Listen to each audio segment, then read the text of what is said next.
ਵਾਹਿਗੁਰੂ ਜੀ। ਅਸੰਖ ਜਪ ਅਸੰਖ ਭਾਉ। ਵਾਹਿਗੁਰੂ ਜੀ ਕਾ ਖਾਲਸਾ ਵਾਹਿਗੁਰੂ ਜੀ ਕੀ ਫਤਿਹ। ਪਰਮ ਸਤਿਕਾਰਯੋਗ ਗੁਰੂ ਸਰੂਪ ਗੁਰੂ ਖਾਲਸਾ ਸਾਧ ਸੰਗਤ ਜੀ, ਆਓ ਲੜੀਵਾਰ ਕਥਾ ਦਾ ਜੋ ਗੁਰੂ ਨਾਨਕ ਸਾਹਿਬ ਨੇ ਕਿਰਪਾ ਕਰਕੇ ਪਹਿਲਾ ਅੰਮ੍ਰਿਤਮਈ ਬਾਣੀ ਐਸੀ ਬ੍ਰਹਮ ਗਿਆਨ ਦੀ ਦਾਤੀ ਉਚਾਰਨ ਕੀਤੀ, ਸਾਨੂੰ ਸਿੱਖੀ ਬਖਸ਼ੀ ਤੇ ਹੁਣ ਸਾਨੂੰ ਆਪਣੀ ਅੰਮ੍ਰਿਤਮਈ ਬਾਣੀ ਦੀ ਕਥਾ ਬਖਸ਼ੀ ਹੋਈ ਹੈ। ਪਿੱਛੇ 16 ਪੌੜੀਆਂ ਤੱਕ ਕਥਾ ਹੋ ਚੁੱਕੀ ਹੈ। 17ਵੀਂ ਪੌੜੀ ਜਿਹਦੇ ਵਿੱਚ ਸਿੱਧਾਂ ਦਾ ਕੋਈ ਬਹੁਤਾ ਔਖਾ ਪ੍ਰਸ਼ਨ ਨਹੀਂ ਹੈ, ਸਿਰਫ ਇੰਨਾ ਹੀ ਹੈ ਕਿ ਜਿਹੜੀ ਸ੍ਰਿਸ਼ਟੀ ਦਾ ਕਰਤਾ ਪਰਮੇਸ਼ਰ ਪਰਮਾਤਮਾ ਜਿਹਦਾ ਵਰਣਨ ਆਪ ਜੀ ਨੇ ਕੀਤਾ ਹੈ, ਹੁਣ ਉਹਦੀ ਰਚਨਾ ਦੇ ਬਾਰੇ, ਉਹਦੀ ਸ੍ਰਿਸ਼ਟੀ ਬਾਰੇ ਕੋਈ ਜਾਣਕਾਰੀ ਦਿਓ। ਮਹਾਰਾਜ ਸਾਹਿਬ ਕਹਿੰਦੇ ਉਹਦਾ ਸ੍ਰਿਸ਼ਟੀ ਦਾ ਵੀ ਅੰਤ ਨਹੀਂ, ਕਰਤੇ ਕੇ ਕਰਨੇ ਨਾ ਹੀ ਸੁਮਾਰ।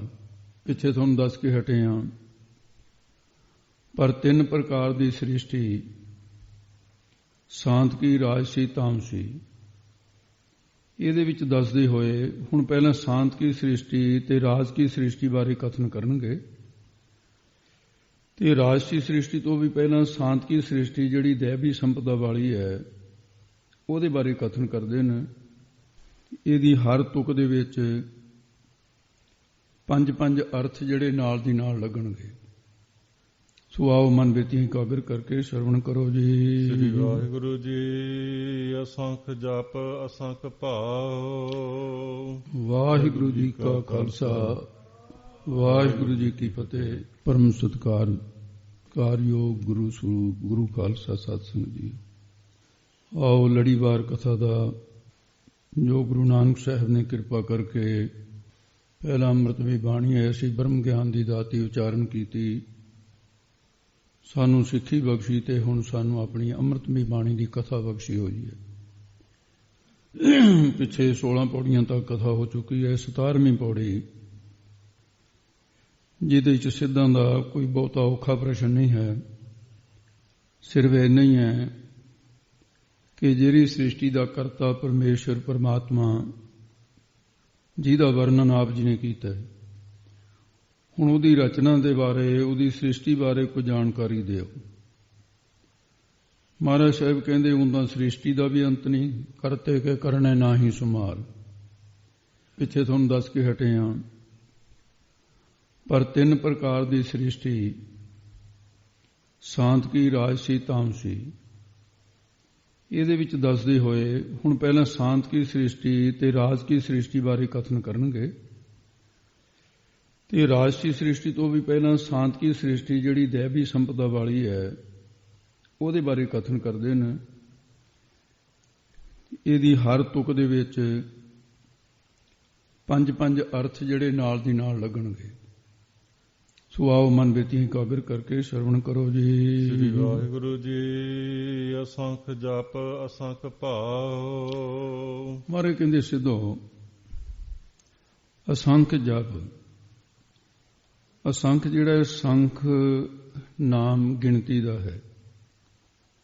ਇੱਕ ਤੋਂ ਲੈ ਕੇ ਜਦੋਂ ਗਿਣਤੀ ਕਰਦੇ ਕਰਦੇ ਗਿਣਤੀ ਹਜ਼ਾਰਾਂ ਤੋਂ ਬਾਅਦ ਲੱਖਾਂ ਤੇ ਕਰੋੜਾਂ ਤੇ ਸੰਖਾਂ ਤੇ ਪਹੁੰਚਦੇ ਆ, ਸੰਖੋ ਸੰਖੀ ਤੱਕ। ਉਸ ਤੋਂ ਬਾਅਦ ਫਿਰ ਗਿਣਤੀ ਅਣਗਿਣਤ ਰੂਪ ਦੇ ਵਿੱਚ ਆ ਜਾਂਦੀ ਹੈ। ਜਦੋਂ ਗਿਣੀ ਨਾ ਜਾਵੇ, ਸੰਖ ਤੋਂ ਪ੍ਰਸੰਖ, ਸੰਖਿਆ ਗਿਣਤੀ ਦਾ ਨਾਮ ਹੈ। ਫਿਰ ਅਣਗਿਣਤ ਸ਼ਬਦ ਜਿਹੜਾ ਹੈ ਤੇ ਉਹ ਅਸੰਖ ਲੱਗਦਾ ਹੈ, ਵੀ ਜਿਹਦੀ ਸੰਖਿਆ ਹੀ ਨਹੀਂ ਹੈ, ਜਿਹਦੀ ਗਿਣਤੀ ਨਹੀਂ ਹੋ ਸਕਦੀ। ਮਹਾਰਾਜ ਸਾਹਿਬ ਜੀ ਕਹਿੰਦੇ ਸਿੱਧੋ ਅਸੰਖ ਜਪ, ਅਣਗਿਣਤ ਪ੍ਰਕਾਰ ਦੇ ਜਾਪਕ ਜਿਹੜੇ ਹਨ, ਪਰਮੇਸ਼ਰ ਦੇ ਜਪ, ਜਪਣ ਯੋਗ ਜਿਹੜੇ ਨਾਮ ਹਨ ਉਹਦੇ, ਜਿਵੇਂ ਸ਼ੇਸ਼ਨਾਗ ਜਪਦਾ ਹੈ, ਜਾਂ ਬਹੁਤ ਸਾਰੇ ਮੰਤਰ ਨੇ। ਕਲਿਆਣਕਾਰੀ ਮੰਤਰ ਹੈ, ਸੋ ਦਿਹਾਏ ਮੰਤਰ ਹੈ, ਸ਼ਤਰੂ ਦਮਨ ਮੰਤਰ ਹੈ, ਸੰਕਟ ਮੋਚਨ ਮੰਤਰ ਹੈ, ਅਗਮਰਖਣ ਮੰਤਰ ਹੈ, ਕਾਮਿਆ ਕਲਪ ਆਦਿ ਇਹੋ ਜਿਹੇ ਅਣਗਿਣਤੀ ਜਾਪ ਉਹਦੇ ਹੈ, ਤੇ ਅਣਗਿਣਤੀ ਜਾਪ ਕਰਨ ਵਾਲੇ ਨੇ, ਤੇ ਅਣਗਿਣਤ ਹੀ ਜਪਾਂ ਦੀਆਂ ਵਿਧੀਆਂ ਨੇ, ਅਣਗਿਣਤ ਹੀ ਜਪ ਕਰਨ ਵਾਲੇ ਗ੍ਰੰਥ ਨੇ ਜਿਹੜੇ ਦੱਸਦੇ ਨੇ। ਤੇ ਅਣਗਿਣਤ ਹੀ ਜਪਾਂ ਦੇ ਫਲ ਨੇ। ਅਸੰਖ ਭਾਉ, ਅਣਗਿਣਤ ਹੀ ਵੀ ਜਿਹਦੀ ਗਿਣਤੀ ਨਹੀਂ ਹੋ ਸਕਦੀ। ਪਰਮਾਤਮਾ ਦਾ ਜਿਹੜਾ ਪ੍ਰੇਮ ਹੈ ਉਹ ਵੀ ਬਹੁਤ ਕਿਸਮ ਦਾ ਹੈ, ਅਣਗਿਣਤ ਹੈ। ਅਣਗਿਣਤ ਪ੍ਰਕਾਰ ਦੇ ਪ੍ਰੇਮੀ ਨੂੰ ਪ੍ਰੇਮ ਕਰਨ ਵਾਲੇ, ਅਣਗਿਣਤ ਪ੍ਰਕਾਰ ਦੇ ਪ੍ਰੇਮੀਆਂ ਦੀਆਂ ਵਿਧੀਆਂ ਨੇ।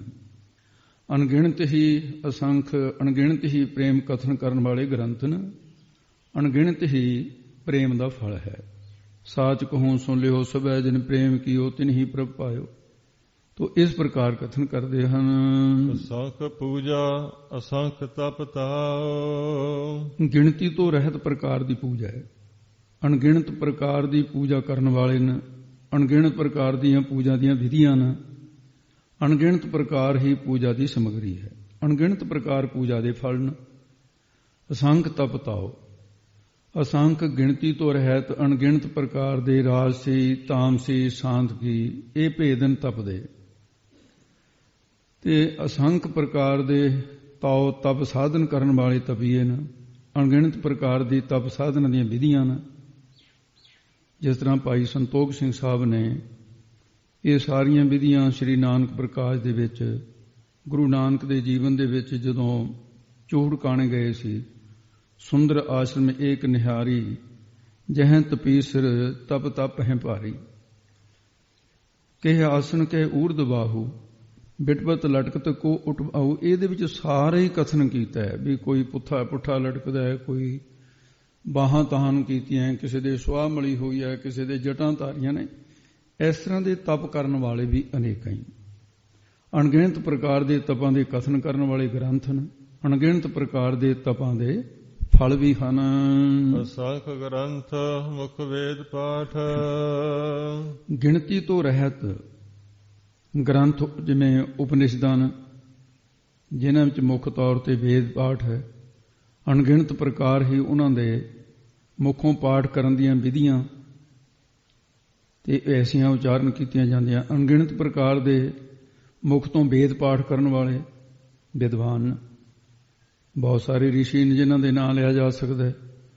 ਅਣਗਿਣਤ ਪ੍ਰਕਾਰ ਦੇ ਤੇ ਜਿਹੜੇ ਮਹਾਂਪੁਰਖ ਉਹਨਾਂ ਦੇ ਮੁੱਖ ਦੁਆਰਾ ਗ੍ਰੰਥਾਂ ਦਾ ਪਾਠ ਕਰਨ ਵਾਲੇ ਜਾਣੀਦੇ ਨੇ। ਅਣਗਿਣਤ ਪ੍ਰਕਾਰ ਦੇ ਹੀ ਮੁੱਖ ਨਾਲ ਪਾਠ ਕਰਨ ਦਾ ਫਲ ਦੱਸਿਆ ਹੈ। ਅਸੰਖ ਜੋਗ ਮਨ ਰਹਿ ਉਦਾਸ, ਗਿਣਤੀ ਤੋਂ ਰਹਿਤ ਤੇ ਜਿਹਦਾ ਉਹਦੇ ਪ੍ਰਕਾਰ ਕਿੰਨੇ ਪ੍ਰਕਾਰ ਦਾ ਯੋਗ ਹੈ, ਕਹਿੰਦੇ ਗਿਣਤੀ ਨਹੀਂ ਹੋ ਸਕਦੀ। ਜਿਵੇਂ ਹਠ ਯੋਗ ਹੈ, ਰਾਜ ਯੋਗ ਹੈ, ਭਗਤ ਯੋਗ ਹੈ, ਅਗਰਬਤ ਯੋਗ ਹੈ, ਸਬਰਗਤ ਯੋਗ ਹੈ। ਤੋ ਇਹ ਯੋਗਾਂ ਦੇ ਅਣਗਿਣਤ ਪ੍ਰਕਾਰ ਦੇ ਯੋਗ ਕਮਾਉਣ ਵਾਲੇ ਨੇ। ਮਨ ਰਹੇ ਹੈ ਉਦਾਸ, ਦੋ ਹਾਹੇ ਪੂਰੇ ਬੋਲਣੇ ਨੇ ਭਾਈ। ਅਣਗਿਣਤ ਹੀ ਮਨ ਹਿਰਦੇ ਦੇ ਵਿੱਚ ਯੋਗ ਨੂੰ ਧਾਰਨ ਕਰਕੇ ਸੰਸਾਰ ਤੋਂ ਉਦਾਸ ਨਾਮ ਹੈ ਉਪਰਾਮ ਹੋਣ ਦਾ। ਅਣਗਿਣਤ ਪ੍ਰਕਾਰ ਦੇ ਉਦਾਸ ਧਾਰਨ ਵਾਲੇ ਉਹਦੀਆਂ ਢੰਗ ਵਿਧੀਆਂ ਨੇ। ਅਣਗਿਣਤ ਪ੍ਰਕਾਰ ਦੇ ਤੇ ਯੋਗ ਵਿੱਚ ਉਦਾਸੀ ਦੇ ਫਲ ਲਿਖੇ ਹੋਏ ਨੇ। ਹੁਣ ਜਿਹੜਾ ਯੋਗ ਹੈ ਭਾਵੇਂ ਸਾਰਾ ਤਾਂ ਨਿਰਣਾ ਕਰਨਾ ਔਖਾ ਹੈ। ਇਹਦੇ 'ਚ ਲੈ ਯੋਗ ਹੈ, ਸੁਤੇ ਸਿੱਧ ਚਿੱਤ ਦੀਆਂ ਬਿਰਤੀਆਂ ਸੰਸਾਰ ਵੱਲੋਂ ਲੈ ਹੋ ਜਾਣੀਆਂ, ਪਦਾਰਥਾਂ ਵੱਲੋਂ ਸੰਸਕਾਰਾਂ ਦਾ ਇਕਾਗਰ ਹੋ ਕੇ, ਮਨ ਦਾ ਇਕਾਗਰ ਹੋ ਕੇ, ਇਸ ਤਰ੍ਹਾਂ ਦੇ ਜਿਹੜੇ ਤੱਤ ਵੇ ਤੇ ਕਰੋੜਾਂ ਹੀ ਨੇ। ਤੇ ਕਰੋੜਾਂ ਵਿੱਚੋਂ ਭਾਵੇਂ ਹੁੰਦਾ ਤਾਂ ਕੋਈ ਹੈ, ਤੇ ਪਦਾਰਥਾਂ ਵੱਲੋਂ ਤੇ ਸੰਸਕਾਰਾ ਬਿਰਤੀ, ਪਦਾਰਥਾਕਾਰ ਬਿਰਤੀ ਬਦਲ ਗਈ, ਇਕਾਗਰ ਹੋ ਗਿਆ ਮਨ। ਨਾਨਕ ਕੋਟਨ ਮੈਂ ਨਾਨਕੋ ਨਾਰਾਇਣ ਜੈ ਚੀਤੇ। ਕਰੋੜਾਂ ਦੇ ਵਿੱਚੋਂ ਭਾਵੇਂ ਇੱਕ ਅੱਧੇ ਨੇ, ਪਰ ਇਹੋ ਜਿਹੇ ਤੱਤ ਵੀ ਤੇ ਕਹਿੰਦੇ ਕਰੋੜਾਂ ਲੋਕਾਂ ਦੇ ਵਿੱਚੋਂ ਕੋਈ ਇੱਕ ਅੱਧੇ ਨੇ ਜਿਨ੍ਹਾਂ ਦਾ ਮਨ ਵਾਸ਼ਨਾਵਾਂ ਤੋਂ ਉਪਰਾਮ ਹੋ ਜਾਂਦਾ ਹੈ। ਪ੍ਰਮਾਣ ਵਿਪਰਜੈ ਸਿਮਰਤੀ, ਨਿੰਦਰਾ ਵਿਕਲਪ ਆਦਿ ਬਿਰਤੀਆਂ ਜਿਹੜੀਆਂ ਨੂੰ ਸੁਤੇ ਸਿੱਧੀ ਲੈ ਹੋ ਜਾਂਦੀਆਂ। ਇਹਨੂੰ ਲੈ ਯੋਗ ਇਹ ਤੰਦਰਾ ਨਿੰਦਾ ਤੋਂ ਵੱਖਰਾ ਹੁੰਦਾ ਹੈ। ਤੰਦਰਾ ਨਿੰਦਾ ਕਿਹਨੂੰ ਕਹਿੰਦੇ ਨੇ? ਜਾਗੋ ਮੀਟੀ ਜੀ ਹੋਵੇ, ਆਲਸ ਜਦੋਂ ਆਈ ਹੁੰਦੀ ਹੈ, ਨਾ ਨੀਂਦ ਹੈ ਤੇ ਨਾ ਜਾਗਰਤ, ਇਹਨੂੰ ਤੰਦਰਾ ਬਿਰਤੀ ਕਹਿੰਦੇ ਨੇ। ਇਹ ਤੋਂ ਬਗੈਰ ਮੰਤਰ ਯੋਗ, ਮੰਤਰਾਂ ਨਾਲ ਬਿਰਤੀ ਦਾ ਜੋੜਨਾ, ਇਹਨੂੰ ਮੰਤਰ ਯੋਗ ਕਹਿੰਦੇ ਨੇ। ਹਠ ਯੋਗ ਹਾਜਮਾ ਹਵਨ, ਜਿਸ ਸੂਰਜ ਦੀ ਸੁਰ ਲੈਣੀ, ਠਾ ਠੰਡ ਜਿਹਦੇ ਵਿੱਚ ਚੰਦਰਮਾ ਦੀ ਸੁਰ, ਈੜਾ ਪਿੰਗਲਾ ਜਿਹੜਾ ਕਹਿੰਦੇ ਆ।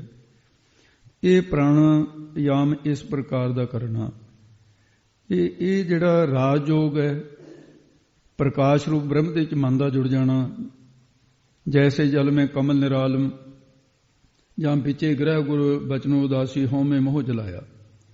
ਗ੍ਰਸਤੀ ਜੀਵਨ ਬਤੀਤ ਕਰਦੇ ਹਾਂ, ਉਸ ਵਾਹਿਗੁਰੂ ਵਿੱਚ ਜੁੜੇ ਰਹਿਣਾ। ਭਗਤ ਯੋਗ, ਭਗਤੀ ਕਰਦੇ ਬਿਰਤੀ ਸਥਿਤ ਕਰ ਲੈਣੀ। ਭਗਤ ਯੋਗ ਕੋ ਜੈਤਵਾਰ ਹਰ ਜਨ ਕੋ ਪਾਇਓ। ਗਿਆਨ ਯੋਗ, ਗਿਆਨ ਹੋ ਜਾਣ ਦੇ ਕਾਰਨ ਬਿਰਤੀ ਦਾ ਸਰੂਪ ਵਿੱਚ ਸਥਿਤ ਹੋ ਜਾਣਾ। ਅਗਰਭਤ ਯੋਗ ਹੁੰਦਾ ਮੰਤਰਾਂ ਤੋਂ ਬਿਨਾਂ ਪ੍ਰਾਣਾ ਚੜਾਉਣਾ, ਜਿਵੇਂ ਬਾਜੀਗਰ ਚੜਾ ਲੈਂਦੇ। ਸਗਰਭਤ ਯੋਗ ਹੁੰਦਾ ਮੰਤਰਾਂ ਦੇ ਸਹਿਤ ਪ੍ਰਾਣਾ ਦਾ ਜਿਹੜਾ ਚੜਾਉਣਾ। ਤੇ ਯੋਗ ਸ਼ਾਸਤਰ ਗ੍ਰੰਥ ਦੇ ਵਿੱਚ 44 ਕਿਸਮ ਦਾ ਯੋਗ ਲਿਖਿਆ ਹੈ, ਤੇ ਉਹ ਪੜ੍ਹਨਾ ਹੋਵੇ ਗੁਰਬਾਣੀ ਅਰਥ ਭੰਡਾਰ ਦੇ 267 ਪੰਨੇ ਤੇ ਪੜ੍ਹਿਆ ਜਾ ਸਕਦਾ। ਤੇ ਇਸ ਪ੍ਰਕਾਰ ਵੀ ਯੋਗ ਜਿਹੜਾ ਇਹ ਵੀ ਬਹੁਤ ਕਿਸਮ ਦਾ ਹੈ। ਅਸੰਖ ਭਗਤ ਗੁਣ ਗਿਆਨ ਵਿਚਾਰ, ਤੇ ਅਸੰਖ ਗਿਣਤੀ ਤੋਂ ਰਹਿਤ ਪ੍ਰਕਾਰ ਦੇ ਭਗਤ ਹਨ, ਜੋ ਸ਼ੁਭ ਗੁਣਾਂ ਦੀ ਵਿਚਾਰ ਕਰਕੇ ਨਾ ਗਿਆਨ ਪ੍ਰਾਪਤੀ ਕਰਦੇ। ਅਣਗਿਣਤ ਪ੍ਰਕਾਰ ਦੇ ਭਗਤ ਹਨ, ਜਿਵੇਂ ਆਰਤ ਭਗਤ ਹੈ, ਅਰਥਾਰਥੀ ਭਗਤ ਹੈ, ਅਨਨ ਭਗਤ ਹੈ, ਗਿਆਨੀ ਭਗਤ ਹੈ। ਲਾਖ ਭਗਤ ਅਰਾਧ ਹੈ, ਜਪਤੇ ਪੀਓ ਪੀਓ। ਅਸੰਖ ਗਿਣਤੀ ਤੋਂ ਰਹਿਤ ਪ੍ਰਕਾਰ ਦੀਆਂ ਭਗਤੀਆਂ, ਤੇਰੇ ਮੈਂ ਭਗਤੀ ਹੋ ਗਈ, ਪਰਾ ਭਗਤੀ ਹੋ ਗਈ, ਅਪਰਾ ਭਗਤੀ ਹੋ ਗਈ।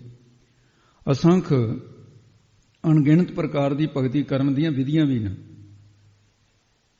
ਤੇ ਅਣਗਿਣਤ ਪ੍ਰਕਾਰ ਦੇ ਗ੍ਰੰਥ ਨੇ ਜਿਨ੍ਹਾਂ 'ਚ ਭਗਤੀ ਕਰਨ ਦੀਆਂ ਵਿਧੀਆਂ ਲਿਖੀਆਂ ਹੋਈਆਂ ਨੇ। ਅਸੰਖ ਅਣਗਿਣਤ ਪ੍ਰਕਾਰ ਦੇ ਭਗਤਾਂ ਨੂੰ ਅਣਗਿਣਤ ਪ੍ਰਕਾਰ ਦੇ ਫਲ ਪ੍ਰਾਪਤ ਹੁੰਦੇ ਨੇ। 4 ਪ੍ਰਕਾਰ ਦੇ ਭਗਤ ਗੀਤਾ ਦੇ ਵਿੱਚ ਅਰਜੁਨ ਨੂੰ ਉਪਦੇਸ਼ ਦਿੰਦਿਆਂ ਭਗਵਾਨ ਕ੍ਰਿਸ਼ਨ ਜੀ ਨੇ ਵੀ ਕਥਨ ਕੀਤੇ ਹੈ।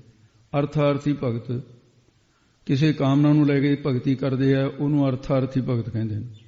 ਆਰਤ ਭਗਤ, ਆਰਤ ਨਾਮ ਦੁਖੀ ਦਾ ਹੈ, ਦੁਖੀ ਹੋ ਕੇ ਪਰਮੇਸ਼ਰ ਨੂੰ ਚੇਤੇ ਕਰਨਾ, ਜਿਵੇਂ ਧਰੂ ਨੇ ਦੁਖੀ ਹੋ ਕੇ ਪਰਮਾਤਮਾ ਦਾ ਚਿੰਤਨ ਕੀਤਾ, ਰਾਜ ਮਿਲ ਗਿਆ।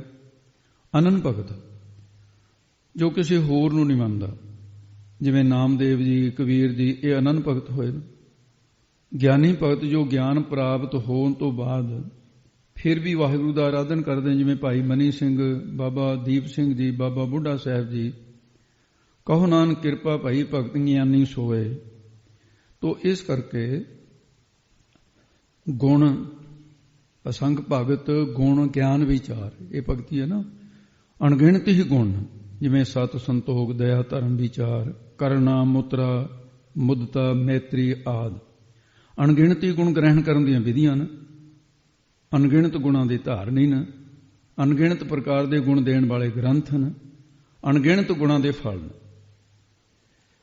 ਤੋ ਗਿਆਨ, ਅਸੰਖ ਭਗਤ ਗੁਣ ਗਿਆਨ। ਹੁਣ ਗਿਆਨ ਦੀ ਵਿਚਾਰ ਹੈ, ਅਣਗਿਣਤ ਪ੍ਰਕਾਰ ਦਾ ਗਿਆਨ ਹੈ, ਜਿਵੇਂ ਸਰਵਣ ਗਿਆਨ, ਮੰਨਣ ਗਿਆਨ, ਸੰਵਾਦ ਗਿਆਨ, ਨਿਧਿਆਸਨ ਗਿਆਨ, ਤਤ ਤੂੰ ਪਦ ਦਾ ਗਿਆਨ, ਪ੍ਰੋਖ ਗਿਆਨ, ਅਪਰੋਖ ਗਿਆਨ, ਸੰਬੰਧ ਗਿਆਨ।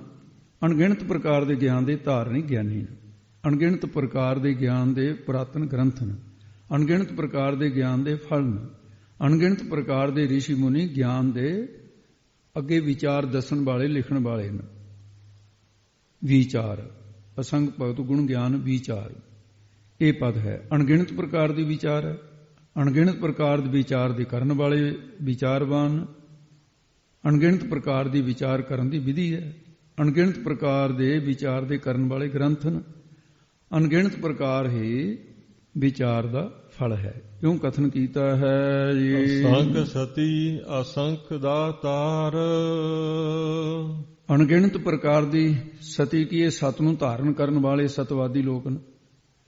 ਅਣਗਿਣਤ ਪ੍ਰਕਾਰ ਦੀਆਂ ਸਤ ਦੀਆਂ ਵਿਧੀਆਂ ਵੀ ਨੇ, ਅਣਗਿਣਤ ਪ੍ਰਕਾਰ ਦੀਆਂ ਸਤ ਸੰਬੰਧੀ ਪੁਸਤਕਾਂ ਲਿਖੀਆਂ ਹੋਈਆਂ ਨੇ, ਅਣਗਿਣਤ ਪ੍ਰਕਾਰ ਦੇ ਸਤ ਦੇ ਫਲ ਨੇ। ਅਸੰਖ ਸਤੀ, ਅਣਗਿਣਤ ਪ੍ਰਕਾਰ ਦੀਆਂ ਸਤੀਆਂ, ਸਤ ਰੱਖਣ ਵਾਲੀਆਂ ਸਤੀਆਂ। ਕਹੋ ਨਾਨਕ ਜਿਨ ਪਿਓ ਪਰਮੇਸ਼ਰ ਕਰ ਜਾਣਿਆ, ਧਨ ਸਤੀ ਦਰਗਹ ਪ੍ਰਵਾਨਿਆ। ਉਹ ਸਤੀ ਦਰਗਾਹ 'ਚ ਪ੍ਰਵਾਨ ਹੋ ਜਾਂਦੀ ਹੈ। ਸਤੀਆਂ ਜਿਹੜੀਆਂ ਨੇ ਉਹ 6 ਪ੍ਰਕਾਰ ਦੀਆਂ ਮੰਨੀਆਂ ਗਈਆਂ ਨੇ। ਪਹਿਲੀ ਸਤੀ ਜੋ ਆਪਣੇ ਪਤੀ ਤੋਂ ਬਿਨਾਂ ਬਾਕੀ ਸਭਨਾਂ ਨੂੰ ਇਸਤਰੀਆਂ ਹੀ ਸਮਝਣ, ਤੇ ਉਹਦਾ ਸਰੂਪ ਕਥਨ ਕੀਤਾ ਗੁਰਬਾਣੀ 'ਚ। ਬਿਨ ਪਿਰ ਪੁਰਖ ਨਾ ਜਾਣੀ, ਸੱਚ ਹੈ ਗੁਰ ਕੇ ਹੇਤ ਪਿਆਰ। ਜਾਂ ਠਾਕਰ ਏਕ ਸਵਾਈ ਨਾਰ। ਇਹ ਪਹਿਲੀ ਕਿਸਮ ਦੀ ਸਤੀ ਹੈ। ਦੂਸਰੀ ਹੈ ਪਤੀਵਰਤਾ ਧਰਮ ਨਿਭਾਉਂਦਿਆਂ ਹੋਇਆਂ ਵੱਡਿਆਂ ਨੂੰ ਪਿਤਾ ਦੇ ਸਮਾਨ ਜਾਣਨਾ, ਬਰਾਬਰਦਿਆਂ ਨੂੰ ਭਰਾ ਜਾਣਨਾ, ਛੋਟਿਆਂ ਨੂੰ ਪੁੱਤਰ ਸਮਝਣਾ ਤੇ ਇਉਂ ਪਤੀ ਦੇ ਵਿੱਚ ਆਪਣਾ ਸਬਰ ਸੰਤੋਖ। ਇਹ ਪਤੀਵਰਤਾ ਦੂਸਰੀ ਸਤੀ ਹੈ। ਤੇ ਤੀਸਰੀ ਸਤੀ ਹੈ ਜੋ ਪਰਮੇਸ਼ਰ ਰੂਪ ਆਪਣੇ ਪਤੀ ਨੂੰ ਸਮਝਦੀ ਹੈ। ਇਹ ਮੇਰਾ ਤਾਂ ਪਤੀ ਪਰਮੇਸ਼ਰ ਹੈ, ਜੋ ਗੁਰਬਾਣੀ ਕੀ ਹੈ। ਚੌਥੀ ਸਤੀ ਹੈ ਜੋ ਤਨ ਕਰਕੇ ਕੁਕਰਮ ਤੋਂ ਤਾਂ ਬਚੀ ਰਹਿੰਦੀ ਹੈ, ਪਰ ਮਨ ਦੇ ਵਿੱਚ ਕਦੇ ਕਦੇ ਡੋਲ ਜਾਂਦੀ ਹੈ, ਪਰਾਏ ਪੁਰਸ਼ ਬਾਰੇ ਚਿਤਵਣੀਆਂ ਆਉਣ ਲੱਗ ਜਾਂਦੀਆਂ ਨੇ ਵਿਸ਼ੇ ਸੰਬੰਧੀ ਹੈ। ਇਹ ਵੀ ਸਤੀਆਂ ਦੇ ਵੀ, ਕਿਉਂਕਿ ਸਰੀਰ ਨੂੰ ਬਚਾ ਕੇ ਰੱਖਿਆ। ਪੰਜਵੀਂ ਹੈ ਜੋ ਪਰਾਏ ਪੁਰਸ਼ ਨਾਲ ਸੰਬੰਧ ਤਾਂ ਕਰਨਾ ਚਾਹੁੰਦੀਆਂ ਨੇ, ਪਰ ਉਹਨਾਂ ਨੂੰ ਕਦੇ ਸਮਾਂ ਪ੍ਰਾਪਤ ਨਾ ਹੋਣ ਕਰਕੇ, ਸਮੇਂ ਦੀ ਮਜਬੂਰੀ ਕਰਕੇ, ਲੋਕ ਲੱਜਾ ਕਰਕੇ ਸਰੀਰ ਬਚਿਆ ਰਿਹਾ ਹੈ। ਉਹ ਵੀ ਸਤੀ ਹੈ, ਪਰ ਘਟੀਆ ਕਿਸਮ ਦੀ ਸਤੀ ਵਿੱਚ ਆਉਂਦੀ ਹੈ। ਹੁਣ ਸਭ ਤੋਂ ਜਿਹੜੀ ਪਰਮ ਸਤੀ ਹੈ, ਛੇਵੀਂ ਉੱਤਮ ਸਤੀ ਜਿਹੜੀ ਗ੍ਰੰਥਾਂ 'ਚ ਮੰਨੀ ਹੈ, ਉਹ ਪਰਮ ਸਤੀ ਉਹ ਹੈ ਜਿਹੜਾ ਆਪਣੀ ਪਤੀ ਦਾ ਮਰਨਾ ਸੁਣ ਕੇ ਉਸੇ ਵੇਲੇ ਬ੍ਰਹਿ ਚੋਟ ਕਹਿੰਦੇ ਨੇ, ਪ੍ਰਾਣ ਤਿਆਗ ਦੇਵੇ। ਇਹਦੀ ਬਾਬਤ ਗੁਰੂ ਅਮਰਦਾਸ ਮਹਾਰਾਜ ਨੇ ਕਿਹਾ, ਸਤੀਆਂ ਇਹ ਨਾ ਆਖਿਆਨ ਜੋ ਮੜੀਆਂ ਲੱਗ ਜਲਨ। ਮਾਰੇ ਕਹਿੰਦੇ ਇਹ ਸਤੀਆਂ ਥੋੜੀਆਂ ਹੁੰਦੀਆਂ ਨੇ ਜਿਹੜੀਆਂ ਮੜੀਆਂ ਦੇ ਵਿੱਚ ਬ੍ਰਾਹਮਣਾਂ ਦੇ ਕਹਿਣ ਤੋਂ ਇਹ ਪ੍ਰਥਾ ਸੀ, ਸਤਯੁਗ ਤੋਂ ਲੈ ਕੇ ਪਤੀ ਮਰ ਗਿਆ ਤਾਂ ਉਹ ਸਾਰਾ ਕੁਝ ਬ੍ਰਾਹਮਣਾਂ ਨੂੰ ਦਾਨ ਕਰਕੇ ਤੇ ਅੱਗ ਵਿੱਚ ਸਾੜ ਦੇਣਾ। ਬੜਾ ਇਹ ਅਕਬਰ ਦੇ ਜ਼ਮਾਨੇ 'ਚ ਗੁਰੂ ਅਮਰਦਾਸ ਮਹਾਰਾਜ ਨੇ ਫਿਰ ਕਿਹਾ, ਅਕਬਰ ਉਹਨੇ ਕਿਹਾ ਸੇਵਾ ਦੱਸੋ ਮਹਾਰਾਜ। ਕਹਿੰਦੇ ਸੇਵਾ ਇਹੀ ਹੈ ਵੀ ਜਿਉਂਦੇ ਮਨੁੱਖ ਸੜਨੇ ਨਹੀਂ ਚਾਹੀਦੇ ਤੇਰੇ ਰਾਜ 'ਚ। ਕਹਿੰਦਾ ਜੀ ਮੈਂ ਸਮਝਿਆ ਨਹੀਂ। ਕਹਿੰਦੇ ਬ੍ਰਾਹਮਣਾਂ ਨੇ ਇਹ ਸਤੀ ਕਰਨ ਦੀ ਪ੍ਰਥਾ ਜਿਹੜੀ ਤੋਰੀ ਹੋਈ ਹੈ ਇਹ ਬੰਦ ਕਰ, ਤੂੰ ਕਾਨੂੰਨ ਬਣਾ, 22 ਸੂਬਿਆਂ ਦੇ ਸੂਬੇਦਾਰਾਂ ਨੂੰ ਹੁਕਮ ਕਰ, ਮੈਂ 22 ਸੂਬਿਆਂ 'ਚ ਆਪਣੇ ਸਿੱਖਾਂ ਨੂੰ ਨਿਵਾਜ ਕੇ ਭੇਜਦਾ, ਮੰਜੀਆਂ ਦੇ ਕੇ ਉਹਨਾਂ ਨੂੰ ਸਥਾਪਨ ਕਰਦਾ, ਇੱਕ ਇੱਕ ਸੂਬੇ 'ਚ ਪ੍ਰਚਾਰ ਕਰਨਗੇ। ਉਸ ਵੇਲੇ ਮਹਾਰਾਜ ਨੇ ਇਹ ਭੈੜੀ ਕੁਰੀਤ ਬੰਦ ਕੀਤੀ ਹੈ। ਤੇ ਪਰ ਮਹਾਰਾਜ ਨੇ ਇਹ ਨਾਨਕ ਸਤੀਆਂ ਜਾਣੀਆਂ ਜੇ ਬ੍ਰਹਿ ਚੋਟ ਮਰਨ, ਇਹਨੂੰ ਮੰਨਿਆ ਕਿ ਅਸਲੀ ਸਤੀ ਹੈ। ਉਹਦੇ 'ਚ ਪ੍ਰਸੰਗ ਆਉਂਦਾ ਹੈ ਕਿ ਭਗਤ ਜੈਦੇਵ ਜੀ ਹੋਏ ਨਾ, ਇਹਨਾਂ ਦੇ ਘਰ ਵਾਲੀ ਦਾ ਨਾਮ ਸੀ ਪਦਮਾਪਤੀ, ਤੇ ਉਹ ਵੀ ਭਗਤੀ ਦੇ ਵਿੱਚ ਪੂਰਨ ਸੀ। ਇਹਨਾਂ ਦਾ ਸੰਬੰਧ ਕਿਤੇ ਗਾਂਗਰਾਉਨ ਦੇ ਰਾਜਾ ਪੀਪਾ ਦੇ ਨਾਲ ਹੋ ਗਿਆ। ਉਹਦੇ ਘਰ ਸੀ ਜਿਹੜੀ ਸਤੀ ਸਹਿਚਰੀ, ਉਹਦਾ ਨਾਮ ਹੈ। ਤੇ ਉਹਨੇ ਫਿਰ ਪ੍ਰੇਮ ਦੇ ਨਾਲ ਉੱਥੇ ਆਪਣੇ ਕੋਲ ਸਦਕੇ ਬੜੀ ਸੇਵਾ ਕੀਤੀ। ਤੇ ਉਹ ਰਾਣੀ ਸੀਤਾ ਸਹਿਚਰੀ ਕਹਿੰਦੇ ਸੀ ਉਹਨੂੰ। ਤੇ ਇੱਕ ਦਿਨ ਕੀ ਹੋਇਆ, ਭਗਤ ਜੀ ਤਾਂ ਇਕਾਂਤ 'ਚ ਬੈਠੇ ਬੰਦਗੀ ਕਰੀ ਜਾਂਦੇ ਸੀ, ਰਾਜਾ ਸੇਵਾ ਕਰਦਾ ਸੀ, ਉਹ ਗਿਆਨ ਪ੍ਰਾਪਤ ਕਰਨਾ ਚਾਹੁੰਦਾ ਸੀ। ਇਹੀ ਭਗਤ ਜੈਦੇਵ ਹੈ ਜਿਹਦੀ ਕਿਰਪਾ ਨਾਲ ਰਾਜਾ ਦੇਵੀ ਦੇ ਉਪਾਸਕ ਤੋਂ ਮੁੜ ਕੇ ਇੱਧਰ ਭਗਤ ਬਣਦਾ। ਇਹਦੇ ਕਾਰਨ ਬਣਿਆ ਚੋਟ ਲੱਗੀ ਇੱਕ ਵੱਡੀ। ਉਹ ਚੋਟ ਕੀ ਹੈ ਉਹ ਮੈਂ ਦੱਸਦਾ ਅੱਗੇ, ਜੋ ਪੜ੍ਹਿਆ ਵਿਚਾਰਿਆ। ਤੇ ਭਗਤੀ ਕਰਦਿਆਂ ਪ੍ਰਤਾਪ ਦੇ ਨਾਲ ਉਹਨੂੰ ਵੀ ਤੂੰ ਦੇਵੀ ਤੋਂ ਮੁਕਤੀ ਮੰਗੀ, ਤੂੰ ਕਹੀ ਅਤੀ ਆਦ ਭਵਾਨੀ ਮੁਕਤ ਕੀ ਕਬੀ ਆ ਕਹਾਂ ਛਪਾਨੇ। ਉਹ ਛਪੀ ਫਿਰ ਨਾਮ ਇਹਦਾ ਪੀਪੇ ਭਗਤ ਦਾ, ਭਗਤ ਨਹੀਂ ਸੀ ਜੇ ਰਾਜੇ ਦਾ। ਜੈਦੇਵ ਤੇ ਯਕੀਨ ਹੋ ਗਿਆ। ਉਹ ਤਪੱਸਿਆ ਕਰਦਾ ਰਾਜਾ ਜੇ ਆਪਣੀ ਰਾਜਵਿਰਤੀ ਦੇ ਵਿੱਚ ਹੀ। ਤੇ ਇੱਕ ਦਿਨ ਕੀ ਹੋਇਆ, ਇਹ ਪੀਪੇ ਦੀ ਜਿਹੜੀ ਸਭ ਤੋਂ ਛੋਟੀ ਰਾਣੀ ਸੀ ਉਹਦਾ ਨਾਮ ਸੀ ਸਤੀ ਸਹਿਚਰੀ। ਫਿਰ ਤਾਂ ਬਹੁਤ ਬੰਦਗੀ ਵਾਲੀ ਵੀ ਬ੍ਰਹਮ ਗਿਆਨਣ ਹੋਈ ਹੈ, ਪਰ ਉਸ ਵੇਲੇ ਨਹੀਂ ਸੀ। ਇੱਕ ਦਿਨ ਜੈਦੇਵ ਦੇ ਘਰੋਂ ਪਦਮਾਪਤੀ ਨੂੰ ਕਹਿਣ ਲੱਗੀ ਤੇ ਕਹਿੰਦੀ ਮੇਰੇ ਭਰਾ ਚੜ੍ਹਾਈ ਕਰ ਗਏ, ਸਵਰਗਵਾਸ ਹੋ ਗਏ, ਮੇਰੀਆਂ ਭਰਜਾਈਆਂ ਇੰਨੀਆਂ ਸਤਵੰਤੀਆਂ ਨਿਕਲੀਆਂ, ਕਹਿੰਦੀ ਨਾਲੇ ਅੱਗ 'ਚ ਸੜ ਕੇ ਸਤੀਆਂ ਹੋ ਗਈਆਂ। ਪਦਮਾਪਤੀ ਕਹਿੰਦੀ ਵੀ ਇਹ ਸਤੀਆਂ ਨਹੀਂ ਹੈ। ਕਹਿੰਦੀ ਹੱਦ ਹੋ ਗਈ ਭੈਣੇ, ਤੂੰ ਸਤੀ ਨਹੀਂ ਮੰਨਦੀ? ਕਹਿੰਦੀ ਨਹੀਂ, ਅੱਗ 'ਚ ਸੜਨਾ ਸਤੀ ਨਹੀਂ ਹੈ। ਕਹਿੰਦੀ ਹੋਰ ਕੀ ਹੈ? ਕਹਿੰਦੇ ਸਤੀ ਉਹ ਹੁੰਦੀ ਹੈ ਜਿਹੜਾ ਪਤੀ ਦਾ ਮਰਨਾ ਸੁਣ ਕੇ ਜਦੇ ਪ੍ਰਾਣ ਤਿਆਗ ਦੇਵੇ। ਉਹਦੇ ਮਨ ਨੂੰ ਰੜਕ ਲੱਗੀ ਇਸ ਗੱਲ ਦੀ, ਈਰਖਾ ਮਨ ਦੇ ਵਿੱਚ ਆ ਗਈ। ਨੇ ਕਿਹਾ ਵੀ ਮੈਂ ਦੇਖੂੰ ਫਿਰ ਇਹ ਵੀ ਐਸਾ ਕਹਿੰਦੀ ਹੈ ਕਿ ਜਾਂ ਇਹਦੇ ਤੇ ਪੱਕੀ ਹੈ। ਉਹ ਆਪਣੇ ਪਤੀ ਪੀਪੇ ਰਾਜੇ ਨੂੰ ਕਹਿਣ ਲੱਗੀ, ਸਤੀ ਸਹਿਚਰੀ ਕਹਿੰਦੀ ਜੀ ਮੇਰਾ ਇੱਕ ਕੰਮ ਬਹੁਤ ਜ਼ਰੂਰੀ ਹੈ। ਰਾਣੀ ਕਹਿਣ ਲੱਗੀ ਸਤੀ, ਕਹਿੰਦੇ ਦੱਸ। ਕਹਿੰਦੇ ਵੀ ਮੈਂ ਤੈਨੂੰ ਇੱਕ ਪੋਸ਼ਾਕ ਦੇਣੀ ਆ, ਇਹ ਜਿਹੜੀ ਪੋਸ਼ਾਕ ਹੈ ਇਹ ਨਵੀਂ ਪੋਸ਼ਾਕ ਜੈਦੇਵ ਦੇ ਪਾ ਦੇ ਤੇ ਉਹਦੇ ਕੱਪੜੇ ਆਪਣੇ ਕੋਲ ਲੈ ਲੈ ਜਿਹੜੇ ਅੱਜ ਪਹਿਨੇ ਨੇ ਉਹਦੇ। ਉਹ ਕਹਿੰਦਾ ਠੀਕ। ਤੇ ਫਿਰ ਕਹਿੰਦੇ ਫਿਰ ਤੂੰ ਸ਼ਿਕਾਰ ਤਾਂ ਜਾਣਾ ਹੀ ਹੈ, ਉਹ ਖੂਨ ਦੇ ਨਾਲ ਜਿਹੜੇ ਚੰਗੀ ਤਰ੍ਹਾਂ ਕੱਪੜੇ ਭਿਉਂ ਕੇ ਲਿਆ ਕੇ ਮੈਨੂੰ ਦੇ ਦੇ। ਉਹ ਕਹਿੰਦਾ ਤੈਂ ਕੀ ਕਰਨੇ? ਕਹਿੰਦੀ ਜੀ ਤੁਸੀਂ ਬਸ ਮੇਰੀ ਬੇਨਤੀ ਮੰਨ ਲਓ। ਕਹਿੰਦਾ ਠੀਕ ਹੈ। ਮੇਰੀਆਂ ਭਰਜਾਈਆਂ ਉਹਨਾਂ ਨੇ ਕਿਹਾ ਵੀ ਇਸ ਤਰ੍ਹਾਂ ਦਾ ਮੈਂ ਥੋੜਾ ਜਿਹਾ ਇਹਦਾ ਪ੍ਰੀਖਿਆ ਕਰਨੀ ਚਾਹੁੰਦੀ ਹੈ। ਕਹਿੰਦੇ ਠੀਕ ਹੈ। ਉਹਨੇ ਐਸਾ ਕੀਤਾ, ਭਗਤ ਜੀ ਆ ਪੋਸ਼ਾਕ ਦੇ ਦਿਓ, ਨਵੀਂ ਪਹਿਨ ਲਓ। ਉਹਨੇ ਦੇ ਦਿੱਤੀ। ਉਹ ਤਾਂ ਸਰਲ ਸੁਭਾਅ ਸੀ, ਮੁੜ ਕੇ ਫੇਰ ਸਮਾਧੀ ਬਹਿ ਗਿਆ। ਖੂਨ ਦੇ ਨਾਲ ਰੰਗ ਕੇ ਜਾਨਵਰਾਂ ਦੇ ਨਾਲ ਉਹਨੇ ਦੇ ਦਿੱਤੀ ਆਪਣੀ ਰਾਣੀ ਸੀਤਾ ਨੂੰ।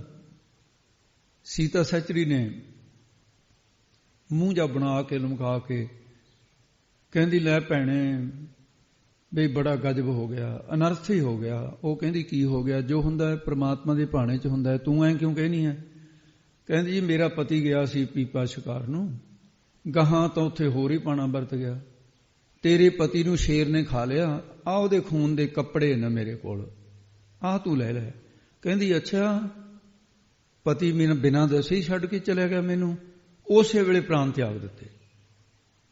ਜੋ ਮਹਾਰਾਜ ਨੇ ਕਿਹਾ ਨਾ, ਨਾਨਕ ਸਤੀਆਂ ਜਾਣੇ ਜੇ ਬਿਰਹਾ ਝੋਟ ਮਰਨ। ਰੌਲਾ ਪੈ ਗਿਆ ਰਾਜ ਦੇ ਵਿੱਚ। ਰਾਜਾ ਕਹਿਣ ਲੱਗਿਆ ਤੈਂ ਤਾਂ ਮੈਨੂੰ ਵੀ ਪਟ ਕੇ ਰੱਖ ਦਿੱਤਾ, ਅਨਰਥ ਹੋ ਗਿਆ ਆਪਣੇ ਤਾਂ ਘਰ ਦੇ। ਸੀਤਾ ਤੂੰ ਚੰਗਾ ਨਹੀਂ ਕੀਤਾ। ਸੀਤਾ ਸਹਿਚਰੀ ਕਹਿੰਦੀ ਜੀ ਹੁਣ ਤਾਂ ਜਿਹੜਾ ਕੁ ਹੋਣਾ ਸੀ ਹੋ ਗਿਆ, ਕੀ ਕਰ ਸਕਦੇ ਹਾਂ। ਭਗਤ ਜੀ ਨੂੰ ਬੁਲਾ ਕੇ ਲਿਆਂਦਾ ਮਹਾਰਾਜ, ਪਾਣਾ ਵਰਤ ਗਿਆ ਤੇ ਤੁਹਾਡੇ ਘਰੋਂ ਉਹ ਪ੍ਰਾਣ ਤਿਆਗ ਗਈ। ਉਹ ਕਹਿੰਦਾ ਕੋਈ ਬਾਤ ਨਹੀਂ, ਇਹ ਵੀ ਹੁਕਮ ਹੀ ਸੀ, ਕੋਈ ਫਰਕ ਨਹੀਂ ਪਿਆ ਉਹਨੂੰ। ਕਹਿੰਦਾ ਇਹ ਹੁਕਮ ਹੀ ਸੀ ਤਾਂ ਕੀ ਹੋ ਗਿਆ, ਵੀ ਹੁਣ ਤੁਸੀਂ ਸੰਸਕਾਰ ਕਰਨ ਦਾ ਇੰਤਜ਼ਾਮ ਕਰੋ। ਤੇ ਰਾਜਾ ਕਹਿਣ ਲੱਗਿਆ ਮਹਾਰਾਜ ਇਹ ਨਹੀਂ ਹੋ ਸਕਦਾ। ਕਿਉਂ?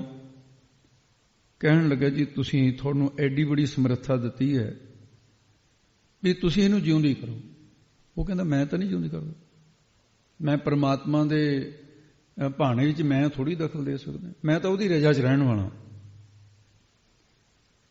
ਦੋਨਾਂ ਨੇ ਮਨ ਬਣਾ ਲਿਆ। ਕਹਿਣ ਲੱਗੇ ਮਹਾਰਾਜ ਤੁਹਾਡੇ ਘਰ ਵਾਲੀ ਦੀ ਚਿਖਾ ਦੇ ਨਾਲ ਕੱਲੀ ਉਹਦੀ ਚਿਖਾ ਨਹੀਂ ਜਲੂਗੀ, ਜਦੋਂ ਚਿਖਾ ਨੂੰ ਅੱਗ ਲਾ ਦਿੱਤੀ ਅਸੀਂ ਵੀ, ਰਾਜਾ ਤੇ ਰਾਣੀ ਦੋਨੇ ਪੀਪਾ। ਕਹਿਣ ਲੱਗਿਆ ਜਿਹਦੀ ਗਲਤੀ ਦੇ ਨਾਲ ਐਸਾ ਹੋਇਆ ਤੇ ਇਹ ਮੇਰੀ ਸੀਤਾ ਰਾਣੀ ਤੇ ਮੈਂ, ਉਹਦੇ 'ਚ ਸੜ ਕੇ ਅਸੀਂ ਖੁਦਕਸ਼ੀ ਕਰ ਲਾਂਗੇ, ਨਹੀਂ ਜਿਉਂਦਾ ਕਰੋ ਇਹਨੂੰ। ਰਾਜੇ ਦਾ ਹੱਠ ਦੇਖਿਆ ਵੀ ਇਹ ਤਾਂ ਮਰ ਜਾਊਗਾ।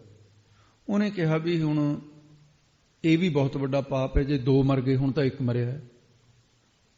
ਪਰਮਾਤਮਾ ਵੱਲੋਂ ਹੁਕਮ ਹੋ ਗਿਆ ਭਗਤ ਜੀ ਤੁਸੀਂ ਖੇਚਲ ਨਾ ਕਰੋ, ਤੇਰੀ ਤਾਂ ਘਰ ਵਾਲੀ ਦੀ ਅਜੇ ਪ੍ਰਲਬਧ ਰਹਿੰਦੀ ਹੈ, ਇਹ ਤਾਂ ਖੇਡ ਹੈ ਮੇਰੀ, ਮੈਂ ਤਾਂ ਤੁਹਾਡੀ ਵਡਿਆਈ ਵਧਾਉਣੀ ਸੀ, ਮੇਰਾ ਨਾਮ ਲੈ ਕੇ ਛਿੱਟਾ ਮਾਰ ਦੇ।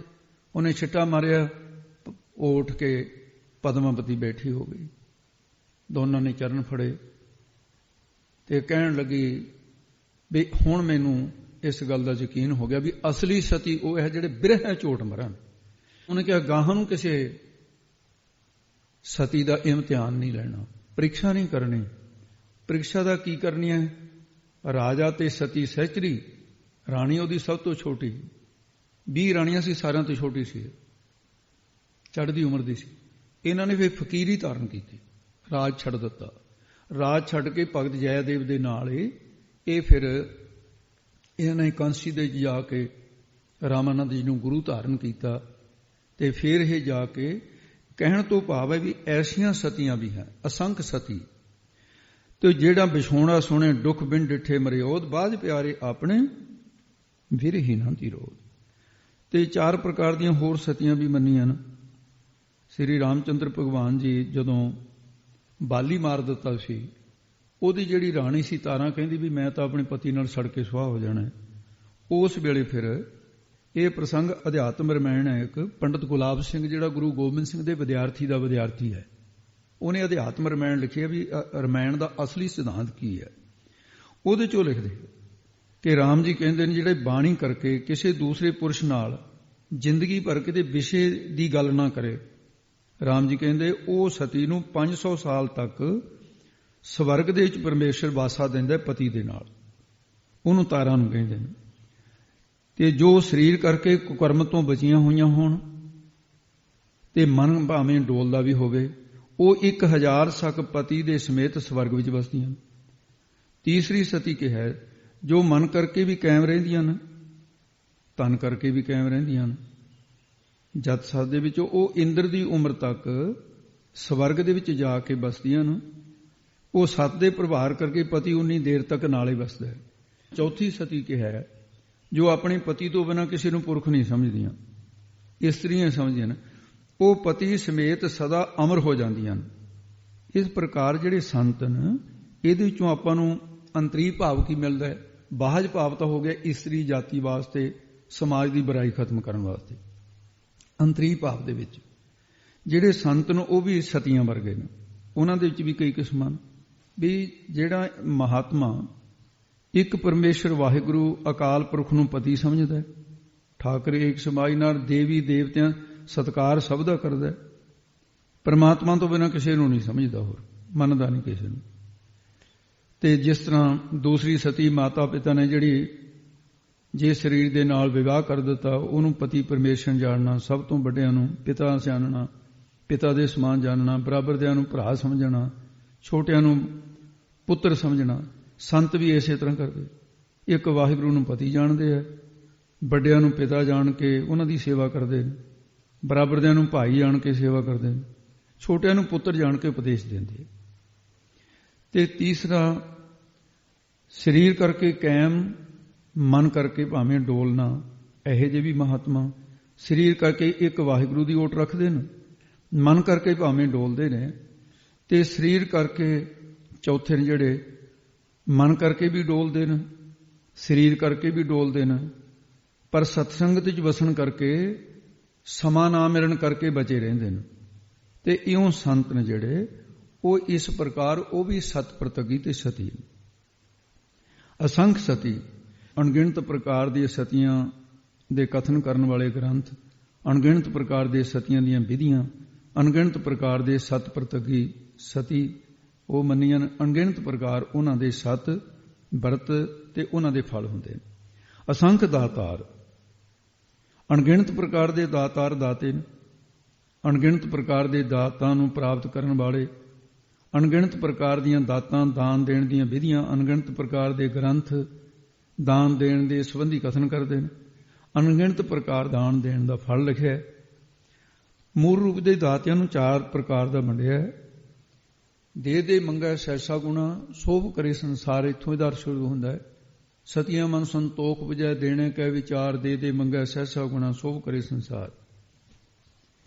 ਇਹਦਾ ਅਰਥ ਇੱਥੋਂ ਸ਼ੁਰੂ ਹੈ, ਦੇ ਮੰਗੈ ਸੈਸਾ ਗੁਣਾ। ਇੱਕ ਦਾਤੇ ਉਹ ਨਾ ਜਿਹੜਾ ਦੇ ਕੇ ਹਜ਼ਾਰਾਂ ਗੁਣਾ ਫਲ ਮੰਗਦੇ ਨੇ, ਢੇਲੀ ਦੇ ਕੇ ਹਵੇਲੀ, ਗੰਢਾ ਦੇ ਕੇ ਸੰਡਾ, ਇਹ ਮਹਾਂਪੁਰਖ ਕਥਾ 'ਚ ਕਹਿੰਦੇ ਸੇਵਾ ਥੋੜੀ ਮੰਗਣ ਬਹੁਤ। ਇਹਦੇ ਉੱਪਰ ਉਹ ਪ੍ਰਸਿੱਧ ਮਾਈ ਦੀ ਕਹਿੰਦੇ ਐਰਣ ਦੀ ਵੀ ਲੋਹਾਰ ਦੀ ਚੋਰੀ ਕਰ ਲਈ ਸੀ ਤੇ ਸੂਈ ਦਾਨ ਕੀਤੀ। ਸੂਈ ਦਾਨ ਕਰਕੇ ਕਹਿੰਦੇ ਕੋਠੇ ਚੜ੍ਹ ਕੇ ਨਾ ਦੇਖੀ ਜਾਵੇ ਵੀ ਬਿਮਾਨ ਕਦੋਂ ਆ। ਸੁਣਿਆ ਜਿਹੜਾ ਦਾਨ ਕਰਦਾ ਹੈ ਉਹਨੂੰ ਬਿਮਾਨ ਲੈਣ ਆਉਂਦੇ ਨੇ। ਉਹ ਗਮੰਡੀ ਕਹਿੰਦਾ ਕਮਲੀਏ ਉਤਰਿਆ ਹੇਠਾਂ, ਤੇਰੇ ਵਰਗੀ ਵਾਸਤੇ ਨਹੀਂ ਆਉਂਦੇ ਬਿਮਾਨ। ਐਰਣ ਦੀ ਚੋਰੀ ਕਰੀ, ਸੂਈ ਕਰਦੀ ਦਾਨ, ਕੋਠੇ ਚੜ੍ਹ ਕੇ ਵੇਖਦੀ ਕਿੱਧਰੋਂ ਆਉਣ ਬਿਮਾਨ, ਐ ਨਹੀਂ ਆਉਂਦੇ ਹੁੰਦੇ ਇਹ। ਤੇ ਇਸ ਤਰ੍ਹਾਂ ਇੱਕ ਥੋੜਾ ਦਾਨ ਕਰਕੇ ਜ਼ਿਆਦਾ ਇੱਛਾ ਰੱਖਣੀ। ਇੱਕ ਹੈ ਸੋਭ ਕਰੇ ਸੰਸਾਰ, ਵਡਿਆਈ ਵਾਸਤੇ ਦਾਨ ਦੇਣਾ, ਮੇਰਾ ਲੋਕ ਜਸ ਕਰਨ। ਇੱਕ ਦੇਣੇ ਕੈ ਵਿਚਾਰ, ਦਾਨ ਦੇਣ ਦੀ ਵਿਚਾਰ ਕਰਨ ਦੇ ਲੱਗੇ ਨੇ। ਜੇ ਕੋਈ ਕਹੇ ਭਾਈ ਤੂੰ ਵੀ ਹਿੱਸਾ ਪਾ ਲੈ, ਹਾਂ ਜੀ ਮੈਂ ਸੋਚੂੰਗਾ। ਤੇ ਇਸ ਪ੍ਰਕਾਰ ਦਾ ਦਾਨ ਦੇਣ ਦੀ ਵਿਚਾਰ ਕਰਦੇ। ਜਾਂ ਦਾਨ ਦੇ ਦੇਣ ਫਿਰ ਵਿਚਾਰ ਕਰਦੇ ਨੇ ਮੈਂ ਇੰਨਾ ਕਿਉਂ ਦੇ ਦਿੱਤਾ। ਤੇ ਇਸ ਤਰ੍ਹਾਂ ਦੇ ਵੀ ਦਾਤੇ ਨੇ। ਸਤੀਆਂ ਮਨ ਸੰਤੋਖ ਹੋ ਜਾਏ। ਤੇ ਇਹ ਜਿਹੜੇ ਨੇ ਵੀ ਇਸ ਤਰ੍ਹਾਂ ਦਾ ਸੰਤੋਖ ਧਾਰਨ ਕਰਕੇ ਦਾਨ ਕਰ ਦਿੱਤਾ। ਤੇ ਜਾਣ ਕਰਕੇ ਕੀ ਕਹਿੰਦੇ ਨੇ ਵੀ ਸਭ ਕੁਝ ਤਾਂ ਵਾਹਿਗੁਰੂ ਦਾ ਹੈ। ਜੇ ਕੋਈ ਕਹੇ ਤੂੰ ਬੜਾ ਦਾਨ ਕੀਤਾ ਹੈ, ਉਹ ਕਹਿੰਦਾ ਨਾ ਜੀ ਮੈਂ ਤਾਂ ਵਾਹਿਗੁਰੂ ਦੇ ਦਿੱਤੇ ਹੋਏ ਚ ਵੀ ਮੋੜਿਆ। ਮੈਂ ਕੌਣ ਹੈ ਦਾਨ ਕਰਨਾ, ਮੇਰੇ ਕੋਲ ਤਾਂ ਆਪ ਪ੍ਰਭੂ ਦਾ, ਮੈਂ ਤਾਂ ਮੰਗਦਾ। ਜਗਤ ਭਿਖਾਰੀ ਫਿਰਤ ਹੈ, ਸਭ ਕੁ ਦਾਤਾ ਨਾ। ਤੇ ਇਸ ਪ੍ਰਕਾਰ ਇਹ ਸਭ ਤੋਂ ਉੱਤਮ ਦਰਜੇ ਦੇ ਪਹਿਲੇ ਦਰਜੇ ਜਿਹੜੇ ਦਾਤੇ ਨੇ, ਉਹ ਬਹੁਤਾ ਮੰਗਣਾ ਪਰਮਾਤਮਾ ਕੋਲੋਂ ਪਦਾਰਥਾਂ ਦਾ ਵਾਧਾ ਤਾਂ ਕਰ ਦੇਊਗਾ ਪਰਮਾਤਮਾ, ਉਹਦਾ ਫਲ ਨਹੀਂ ਹੁੰਦਾ। ਜਿਹੜੇ ਦੂਜੇ ਦਾਤੇ ਨੇ ਵਡਿਆਈ ਦੀ ਭੁੱਖ ਰੱਖਣ ਵਾਲੇ, ਉਹਨੂੰ ਫਲ ਇਹੀ ਮਿਲਦਾ ਵੀ ਵਡਿਆਈ ਮਿਲ ਜਾਂਦੀ ਹੈ, ਲੋਕ ਉਸਤਤ ਕਰ ਦਿੰਦੇ ਨੇ। ਅੱਗੇ ਵਾਸਤੇ ਕੋਈ ਫਲ ਨਹੀਂ। ਤੀਸਰੇ ਦਰਜੇ ਦੇ ਦਾਤੇ ਨੇ ਜਿਹੜੇ ਉਹ ਵਿਚਾਰਾਂ ਕਰਦੇ ਰਹਿੰਦੇ ਨੇ, ਕਲਪਨਾ ਕਰਦੇ ਨੇ ਦਾਨ ਦੇ ਕੇ ਮੈਂ ਕਿਉਂ ਕਰਨਾ ਸੀ ਇਹਨਾਂ ਨੂੰ ਹੀ ਕਲਪਨਾ ਦਾਨ ਦਾ ਫਲ ਨਸ਼ਟ ਕਰ ਦਿੰਦੀ ਹੈ। ਉਹਨਾਂ ਦੇ ਦਾਨ ਦਾ ਇੰਨੇ ਫਲ ਹੈ ਕਿ ਉਹ ਕਦੇ ਕੋਈ ਇਸ ਪ੍ਰਕਾਰ ਦਾ ਜਿਹੜਾ ਇਹ ਚੌਥੇ ਜਿਹੜੇ ਦਾਤੇ ਨੇ ਅਸਲ ਦੇ ਵਿੱਚ ਉਹ ਨੇ। ਤੀਜੇ ਦਾਤੇ ਨੇ ਜਿਹੜੇ ਉਹਦਾ ਵੀ ਫਲ ਨਸ਼ਟ ਹੋ ਗਿਆ, ਪਹਿਲੇ ਦੂਜੇ ਤੀਜਿਆਂ ਦਾ ਥੋੜਾ ਬਹੁਤ ਹੈ। ਤੇ ਜਿਹੜੇ ਸਤ ਪ੍ਰਤਿਕੀ ਨੇ ਉਹਨਾਂ ਦੇ ਇੱਕ ਤਾਂ ਪਦਾਰਥ ਦਾ ਘਾਟਾ ਨਹੀਂ ਕਦੇ ਵੀ ਹੁੰਦਾ, ਦਾਨ ਦਾ ਫਲ ਹੈ। ਤੇ ਅੱਗੇ ਪਰਲੋਕ ਦੇ ਵਿੱਚ ਵੀ ਉਹਨਾਂ ਨੂੰ ਬਹੁਤ ਸਾਰੇ ਫਲ ਮਿਲਦੇ ਨੇ, ਅਗਲੇ ਜਨਮ 'ਚ ਮਿਲਦੇ ਨੇ। ਨਿਰਛਿਤ ਹੋ ਕੇ ਦਾਨ ਕਰਦੇ ਨੇ, ਇਸ ਲਈ ਉਹਨਾਂ ਦੇ ਦਾਨ ਕਰਨ ਦੇ ਨਾਲ ਮਨ ਇਕਾਗਰ ਹੁੰਦਾ ਹੈ, ਸਿਮਰਨ ਜੁੜਦੇ ਨੇ, ਵਰਨ ਨਹੀਂ ਕੀਤੇ ਜਾ ਸਕਦੇ। ਜਨ ਨਾਨਕ ਹਰ ਪੁਨ ਵਿਜਿਆ, ਫਿਰ ਤੋਟ ਨਾ ਆਵੇ ਹਰ ਪੁਨ ਕੇਰੀ। ਪੁਨ ਪ੍ਰਤਾਪਨ ਵਾੜ ਜਾ ਤੁਨ ਪਾਪਨ ਕੇ ਬਹੁ ਪੁੰਜ ਖਪੇਂਗੇ। ਇਹ ਦਾਤਿਆਂ ਵਿੱਚੋਂ ਪਰਮੇਸ਼ਰ ਹੀ ਸਾਰਿਆਂ ਤੋਂ ਵੱਡਾ ਦਾਤਾ ਹੈ। ਉਹ ਕਿਸੇ ਕੋਲੋਂ ਮੰਗਦਾ ਨਹੀਂ ਕੁਝ ਬਦਲੇ 'ਚ, ਸਾਰਿਆਂ ਨੂੰ ਦਿੱਤਾ। ਅਕਰਤ ਕਣਾਂ ਨੂੰ ਪਾਲਦਾ, ਪ੍ਰਭ ਨਾਨਕ ਸਦ ਬਖਸ਼ਿੰਦ। ਤੇ ਹੁਣ ਮਹਾਰਾਜ ਸ਼ਾਂਤਕੀ ਸ੍ਰਿਸ਼ਟੀ ਦਾ ਵਰਣਨ ਕਰਕੇ ਹੁਣ ਰਾਜਸੀ ਸ੍ਰਿਸ਼ਟੀ ਕਥਨ ਕਰਨ ਲੱਗੇ ਹਨ। ਸੰਖ ਸੂਰ ਮੋਹ ਪਖਸਾਰ। ਇਹ ਧਿਆਨ ਰੱਖਣਾ ਭਾਈ, ਸਿਹਾਰੀ ਨਾ ਬੋਲੇ। ਅਸੰਖ ਸੂਰ ਮੋਹ ਪਖਸਾਰ, ਇਹਨੂੰ ਮੋਹ ਕਹਿਣਾ, ਮੋਹੇ ਨਹੀਂ ਕਹਿਣਾ, ਧਿਆਨ ਰੱਖਣਾ। ਅਸੰਖ ਅਣਗਿਣਤ ਹੀ ਸੂਰ ਸੂਰਮੈਨ, ਜਿਹੜੇ ਢਾਲਾਂ ਲੋਹੇ ਦੇ ਬਖਤਰ ਸੰਜੋਏ ਆਦਿ ਪਹਿਨ ਕੇ ਤੇ ਦੁਸ਼ਮਣਾਂ ਦੇ ਸਾਰ ਲੋਹੇ ਦੇ ਸ਼ਸਤਰ, ਅਰਥ ਭਾਵੇਂ ਮੂੰਹ ਦਾ, ਮੂੰਹ ਦੇ ਉੱਤੇ ਭੱਖ ਖਾਂਦੇ ਨੇ, ਸਹਾਰਦੇ ਨੇ। ਸੂਰਾ ਸੋ ਪਹਿਚਾਨੀਐ ਜੋ ਲਰੈ ਦੀਨ ਕੇ ਹੇਤ, ਪੁਰਜਾ ਪੁਰਜਾ ਕੱਟ ਮਰੈ ਕਬਹੂ ਨ ਛਾੜੈ ਖੇਤ। ਵੀਰ ਅਪਾਰ ਵੱਡੇ ਬਰਿਆਰ ਵਿਚਾਰੇ ਧਾਰ ਕੀ ਧਾਰ ਪਛਈਆ। ਇਹ ਵਿਉਂਦੇ ਹਨ। ਅਸੰਖ ਅਣਗਿਣਤ ਹੀ ਸੰਤ ਰੂਪ ਸੂਰ ਸੂਰਮੇਨ, ਜੋ ਸਾਰ ਲੋਹੇ ਵਰਗੇ ਕਠਨ ਕਾਮ ਕ੍ਰੋਧ ਲੋਭ ਮੋਹ ਵਿਕਾਰਾਂ ਨੂੰ ਭਖ ਭਖਸ਼ਣ ਕਰ ਜਾਂਦੇ ਨੇ, ਇਹਨਾਂ ਵਿਕਾਰਾਂ ਨੂੰ ਮਾਰ ਲੈਂਦੇ ਨੇ। ਇਹ ਵੀ ਸੂਰਮੇ ਸੰਤ ਵੀ। ਅਸੰਖ ਅਣਗਿਣਤ ਹੀ ਸੰਤ ਭਗਤ ਰੂਪੀ ਸੂਰਮੇ, ਸੂਰਬੀਰ ਐਸੇ ਨੇ ਜਿਹੜੇ ਮੂੰਹ ਮੁਖ ਦੁਆਰਾ ਸਾਰ ਆਤਮਾ ਤਤ ਵਸਤੂ ਦਾ ਪੱਖ ਉਚਾਰਨ ਕਰਦੇ ਨੇ। ਤੇ ਇੱਥੇ ਇਹ ਤੁਕਦੀ ਸ਼ਾਂਤਕੀ ਸ੍ਰਿਸ਼ਟੀ ਦਾ ਵੀ ਝਲਕ ਦੇ ਦਿੱਤੀ ਮਹਾਰਾਜ ਨੇ, ਤੇ ਰਜੋਗੁਣ ਸ੍ਰਿਸ਼ਟੀ ਦੀ ਤਾਂ ਗੱਲ ਕਰ ਹੀ ਰਿਹਾ। ਅਸੰਖ ਅਣਗਿਣਤ ਮਹਾਤਮਾ ਜਿਹੜੇ ਨੇ ਸੰਤ ਰੂਪੀ ਸੂਰ ਸੂਰਮੇ ਨੇ, ਜੋ ਸਾੜਨ ਵਾਲੇ ਮੋਹ ਨੂੰ ਭਖਸ਼ਣ ਕਰ ਜਾਂਦੇ ਨੇ। ਭਾਵ ਕੀ ਹੈ ਕਿ ਮੋਹ ਨੂੰ ਸਾੜ ਦਿੰਦੇ ਨੇ, ਮਾਰ ਦਿੰਦੇ ਨੇ। ਅਸੰਖ ਅਣਗਿਣਤ ਐਸੇ ਸੂਰਮੇ ਨੇ ਜਿਨ੍ਹਾਂ ਨੇ ਅੰਦਰੋਂ ਸੂਰਜ ਵਾਂਗੂ ਬ੍ਰਹਮ ਗਿਆਨ ਚਮਕਦਾ ਹੈ, ਜੋ ਵੇਦਾਂ ਸ਼ਾਸਤਰਾਂ ਦਾ ਸਾਰ ਨਿਚੋੜ ਹੈ। ਉਹ ਅੰਤਸ਼ਕਰਨ ਰੂਪ ਮੂੰਹ ਦੇ ਵਿੱਚ ਅਗਿਆਨ ਨੂੰ ਭਖਸ਼ਣ ਕਰ ਲਿਆ, ਭਾਵ ਖਾ ਲਿਆ। ਉਹਦੇ ਵਿੱਚ ਬਹੁਤ ਸਾਰੇ ਪ੍ਰਸੰਗ ਆਉਂਦੇ ਨੇ। ਇੱਕ ਨਿਰਭੋਹੀ ਰਾਜਾ ਹੋਇਆ ਹੈ, ਤੇ ਅਸਲ ਦੇ ਵਿੱਚ ਇਹਦੇ ਪ੍ਰਸੰਗ ਬਹੁਤ ਲੰਮੇ ਨੇ, ਆਪਾਂ ਉਹਨੇ ਕਰ ਨਹੀਂ ਸਕਦੇ ਇੱਥੇ। ਇਹ ਮਦਾਲਤਾ ਦਾ ਪੁੱਤਰ ਹੋਇਆ ਹੈ।